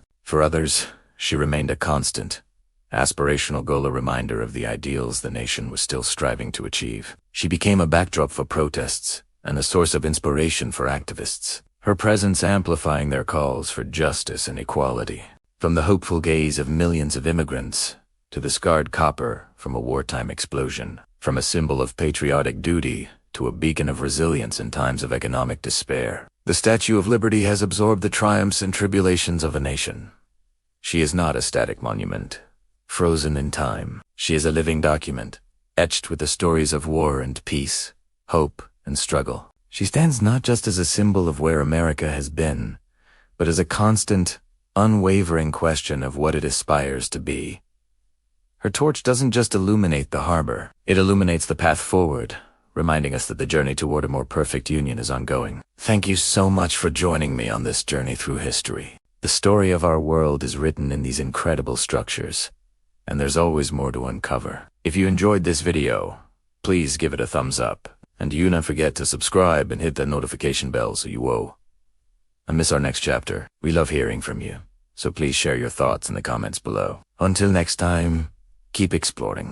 Hello everyone, and welcome back to our deep dive into the story of the Statue of Liberty. Today, in Chapter 17, we're re-exploring a crucial part of her legacy, the incredible efforts to preserve and restore this global icon. Lady Liberty has stood tall for over a century, but time, weather, and millions of visitors take their toll. Let's uncover the story of her restorations and renewals. From the very beginning, maintaining the statue was a monumental task. As early as the 1930s, Significant repairs were needed. The Army, her initial caretakers, addressed structural issues and patched up parts of her copper skin. But these were just temporary fixes. Over the decades, the wear and tear became more and more apparent. The salty air of New York Harbor is relentless, and the iron armature inside was slowly corroding, putting immense strain on her delicate copper exterior. By the early 1980s, it was clear that Lady Liberty was in serious trouble. A team of French and American architects and engineers conducted a thorough inspection, and what they found was alarming. The iron bars that made up her internal skeleton had expanded due to rust, pushing against the copper and causing warping and holes. Her head was off-center, and her torch-bearing arm was unstable. She was, quite literally, falling apart from the inside out. A major intervention was desperately needed. This led to one of the most ambitious restoration projects in modern history, the Centennial restoration of 1986. It was a massive undertaking, a symbol of Franco-American cooperation, just like her original construction. A public-private partnership was formed, led by the Statue of Liberty Ellis Island Foundation, which raised hundreds of millions of dollars, much of it from everyday citizens, including schoolchildren who donated their pennies. It was a true grassroots effort to save a national treasure. The first step was to erect the largest freestanding scaffolding structure ever built, completely enveloping the statue. This allowed workers unprecedented access to every inch of her surface. Inside, the real heavy lifting began. The original iron armature, the one designed by Gustave Eiffel, was painstakingly removed, piece by piece. Over 1,800 bars had to be replaced. But with what? They needed a material that wouldn't react with the copper. The solution was duplex stainless steel, a modern alloy that would prevent the corrosive reaction that had caused so much damage. Each new stainless steel bar had to be individually hand-shaped to fit the exact contours of the copper skin, just as the original iron ones had been. It was a delicate, artistic process that blended 19th century craftsmanship with 20th century technology. Insulation was also placed between the new armature and the copper skin to prevent any future contact and corrosion, ensuring her internal structure would remain stable for centuries to come. While the skeleton was being replaced, another team focused on her famous green skin. Decades of pollution and acid rain had left their mark. Using a gentle mixture of baking soda and water, workers carefully cleaned the entire surface, removing grime without damaging the iconic green patina. This patina, a layer of copper carbonate, is actually a protective coating that shields the copper beneath from further corrosion. Preserving it was just as important as cleaning away the dirt. One of the most dramatic changes was the replacement of the torch. The original 1886 torch, designed by Bartholdi, was beautiful but structurally compromised. Over the years, modifications had allowed water to leak inside, accelerating the corrosion of the arm and shoulder. It was decided that a new torch, one that faithfully replicated Bartholdi's original vision, was needed. French artisans used old-world techniques to craft a new flame from copper, covering it in 24-karat gold leaf, so it would shine brightly in the sunlight, just as Bartholdi had intended. The original torch wasn't discarded, of course. It was carefully preserved and is now on display in the Statue of Liberty Museum, a powerful testament to the monument's long history. Seeing it up close, you can really appreciate the intricate detail and the toll that a century of weather took on it. The new torch, meanwhile, was carefully hoisted into place in a triumphant moment, ready to light the way for a new generation. After 2 years of intense work, the restoration was complete.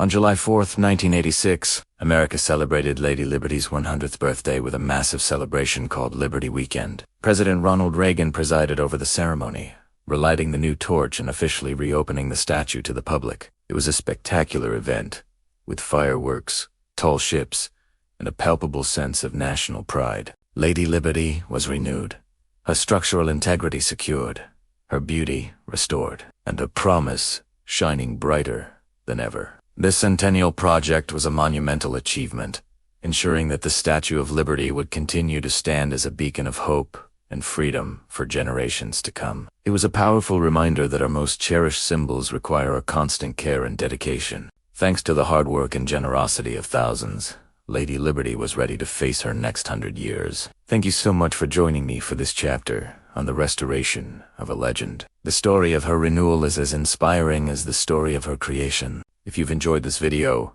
please give it a thumbs up. And don't forget to subscribe and hit that notification bell so you don't miss the next chapter in our series. We'll see you next time.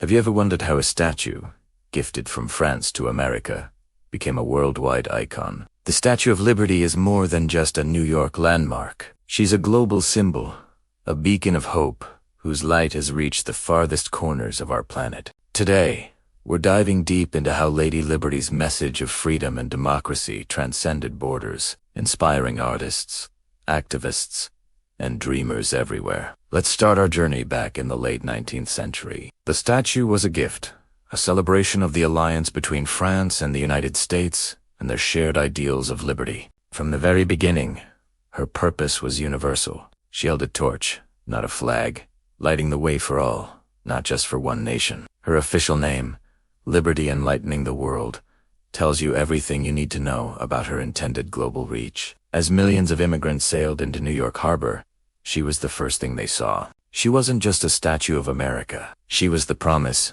of a new life, of freedom from oppression, poverty, and persecution. These personal stories, carried back to homelands through letters and tailies, began to weave Lady Liberty into the global consciousness. She became a symbol of possibility, a figure that represented the dream of starting over. Soon, this powerful symbolism began appearing in art and culture far beyond American shores. Artists around the world adopted her image to convey their own struggles and aspirations. In some paintings, she might be depicted weeping over a conflict, her torch dimmed. In others, she stands tall amid scenes of protests, a silent but powerful endorsement of the people's fight for their rights. Think of political cartoons from Europe to Asia where a caricature of a dictator might be shown trying to extinguish her flame. This shows how universally understood her image has become. She's a visual shorthand for freedom. One of the most powerful examples of her global influence came in 1989. During the student-led protests in Tiananmen Square in Beijing, students constructed their own version of the Statue of Liberty, which they called the Goddess of Democracy. It was about 33 feet tall, made of foam and plaster over a metal frame. They didn't build a symbol specific to Chinese culture. They chose a universal icon that the entire world would instantly recognize as a call for freedom and democratic reform. By placing their Goddess of Democracy facing the portrait of Mao Zedong, they created a powerful, silent dialogue between authoritarianism and liberty. Even though the original statue was destroyed, its image was broadcast worldwide, cementing Lady Liberty's role as a symbol for pro-democracy movements everywhere. This wasn't an isolated incident. Her image has been a recurring motif in protests across the globe. During the Arab Spring, protesters in Egypt and Bahrain carried images of the Statue of Liberty. In Hong Kong's pro-democracy protests, activists created Lady Liberty Hong Kong, a figure wearing a gas mask and a helmet, symbolizing their fight for freedom in the face of modern challenges. Each time she is reimagined, her core message remains, but it's adapted to a specific, local struggle. She is no longer just American. She belongs to everyone fighting for a voice. This adaptability is key to her enduring global appeal. She represents an ideal, not a specific political system or country. That ideal freedom is a universal human desire. So whether it's a poster at a climate change rally, a mural in a war-torn city, or a t-shirt worn by a young activist, the silhouette of the Statue of Liberty communicates a powerful and immediate message. We yearn to be free. Her influence extends into popular culture as well. She has been featured in countless films, often in scenes of destruction to signify a threat to humanity's freedom, like in Independence Day or The Day After Tomorrow. But she also appears in moments of triumph and hope. This constant presence in global media reinforces her status. People who have never set foot in the United States know who she is and what she stands for. From a gift celebrating a historical alliance, the Statue of Liberty has evolved into something far greater. She is a testament to the power of a symbol to unite people across cultures, languages, and continents. She reminds us that the quest for liberty is a shared human journey. Her torch doesn't just light up New York Harbor. It illuminates the path for anyone, anywhere, who dares to dream of a freer, more just world. She is not just made of copper and steel. She is forged from the hopes of humanity. Her message, etched in the hearts of millions, proves that some ideas are so powerful they can't be contained by borders. The Statue of Liberty is perhaps the ultimate proof of this. She's a global citizen, a silent champion for the voiceless, and a timeless symbol of the enduring power of freedom. Thank you so much for joining me on this journey today. If you found this interesting, please give this video a thumbs up, and don't forget to subscribe and hit that notification bell, so you won't miss our next exploration. What does this Statue of Liberty mean to you? Let me know in the comments below. See you next time. As we stand here, in the shadow of giants of steel and glass, it's easy to wonder what an old statue from a bygone era can still teach us. We've reached the final chapter of our journey, chapter 19. The meaning of liberty today. What does she, the Statue of Liberty, truly represent in our fast-paced, interconnected, and often complicated world? For over a century, she has watched ships sail into this harbor, carrying generations of hopefuls. She has seen the city skyline transform, wars begin and end, and society reinvent itself time and time again. Through it all, she has remained constant, her torch held high, her gaze fixed on the horizon. But is she just a relic? A picturesque postcard from the past? Or does her meaning run deeper? I believe it does. For millions of people, both here and around the globe, she is far more than just copper, steel, and stone. She isn't merely a monument. Say he's an idea. An incredibly powerful idea. The idea that no matter where you come from, no matter your background, you have the right to be free. The right to dream, to build, to speak your mind, and to chase a better life. Think about it. In a world where freedom is still a fragile concept in so many places, her existence is a powerful statement. She embodies the hope that drove countless souls to cross treacherous oceans, leaving everything they knew behind for a chance at something new. They weren't just seeking land or wealth. They were seeking the liberty she promised, the freedom from oppression, the freedom to be themselves. This promise wasn't just for them. It's for us, too. Today, her meaning evolves. For some, she's a symbol of resilience, a reminder that even after the darkest storms, the light of hope can and will shine again. She reminds us of the strength of a nation built by immigrants, a tapestry woven from countless different threads, each one adding to its richness and durability. For others, she is a call to action. Her silent vigil is a challenge to each of us to uphold the ideals she stands for. Liberty isn't a gift that, once given, can be forgotten. It's a responsibility. It requires our active participation, our courage to speak out against injustice, and our compassion for those who are still searching for their own safe harbor. When a student activist in a faraway land sees her image, they don't just see an American landmark. They see a universal symbol of the fight for human rights. When a family fleeing conflict looks at a picture of her, they see a promise of refuge and a new beginning. She transcends borders, languages, and cultures because the desire for freedom is a fundamental human longing. She represents the liberty to think differently, to challenge the status quo, and to innovate. The very progress that has built the modern world we live in is fueled by the freedom to ask, what if, and why not? She stands for the intellectual liberty that allows science, art, and philosophy to flourish. Without that freedom, progress stagnates. But her meaning is also deeply personal. It's the liberty to choose your own path, to love who you love, and to express your unique identity without fear. It has the quiet dignity of being able to provide for your family and see your children grow up with more opportunities than you had. These small, personal liberties are the bedrock of a free society. She isn't perfect, and the nation she represents isn't perfect either. The story of liberty in this land is one of struggle, of steps forward and steps back. The promise she holds has not always been extended to everyone equally, and that, perhaps, is her most important lesson for us today. She is not a monument to a finished product, but a beacon for an ongoing project. She challenges us to look at the gap between the ideal she represents and the reality we live in, and to work tirelessly to close it. Her tablet, inscribed with the date of American independence, is a reminder of the principles the nation was founded upon. Her broken shackle,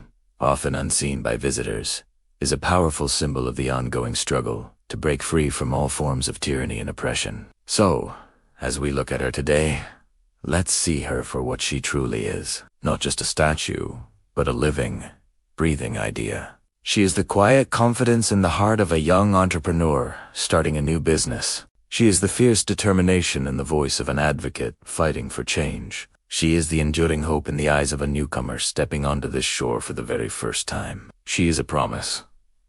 A promise that tomorrow can be better than today. A promise that we, the people, have the power to shape our own destiny. And a promise that as long as we keep her torch of liberty lit in our own hearts, its light will never be extinguished. She is a reminder that the journey towards a more perfect union, a more just world, is a journey that never ends. And she will be there, watching over us, as we continue to take the next step, and the next, and the next. Thank you so much for joining me on this journey through the history and meaning of this incredible monument. I hope it has inspired you as much as it has inspired me. If you enjoyed this series, please consider liking this video and subscribing to the channel for more stories like this one. It truly helps us continue creating content for you. Until next time, stay curious and keep exploring. And so, we arrive at the end of our journey, but not at the end of the story. For the story of liberty is one that is written and rewritten every single day in the hearts and minds of people across the world. As we stand here, watching the evening draw its soft, velvet cloak over New York Harbor, the city begins to glitter. A million points of light, each one a window, a home, a life, a dream. They form a constellation on the land, a mirror to the stars above. And there, standing sentinel amidst it all, is she, the mother of exiles. Her torch, a singular, unwavering flame, cuts through the deepening twilight. Look closely at that light. It is not just a single flame. It is the fusion of countless stories, the warmth of a million welcomes. It is the courage of the immigrant stepping onto a new shore, the hope of the refugee seeking sanctuary, the determination of the citizen striving for a more perfect union. It is the combined glow of every candle lit for justice, every spark of an idea that dares to change the world. From the many, one light, e pluribus, unam. This flame has weathered storms, both literal and metaphorical. It has seen the nation through its darkest hours and its brightest triumphs. It has been a beacon for ships navigating treacherous waters and for souls navigating the complexities of life. It does not judge who you are or where you come from. It simply shines, offering the same promise to all, the promise of freedom, the possibility of a new beginning. Think of the hands that built her. Hands from France and America, hands of different trades, different backgrounds, all working together, piece by piece, rivet by rivet, to raise this colossal symbol. That very act of creation was a testament to unity, a physical manifestation of the idea that we can build something greater together than we ever could alone. The statue itself is a product of many hands, just as the liberty it represents is the work of many lives. As the harbor lights soften and the waves whisper against the shore, a sense of peace descends. The city's hum becomes a gentle lullaby. The torch continues its silent, steadfast vigil. It doesn't need to shout. Its presence is statement enough. It reminds us that even when the day is done, even when we are weary, the principles of liberty and hope endure. They are not fleeting concepts. They are rooted deep in the bedrock of this island, in the foundation of this nation, and in the shared aspirations of humanity. This light is a promise passed down through generations. It was held high for your ancestors, and it will be held high for generations yet to come. It is a constant in a world of change, a quiet assurance that no matter how dark the night may seem, there is always a light to guide us home, to guide us toward each other. The flame is a reflection of the best of us. It is the fire of passion in the artist, the spark of curiosity in the scientist, the warm glow of compassion in the caregiver, the steady burn of diligence in the worker. It is in the laughter shared between friends, the quiet understanding between strangers, and the collective spirit that rises in times of need. Each act of kindness, each pursuit of knowledge, each stand for what is right adds to its brilliance. So as you prepare for rest, let this image be the one that stays with you, the gentle, persistent glow of liberty's torch. Let it be a source of comfort and strength. Know that while you sleep, it remains awake. While you dream, it continues to stand for the dreams of all. The story doesn't end here. It simply pauses. The light does not go out. It waits for the dawn, ready to greet a new day and all the possibilities it holds. Rest now.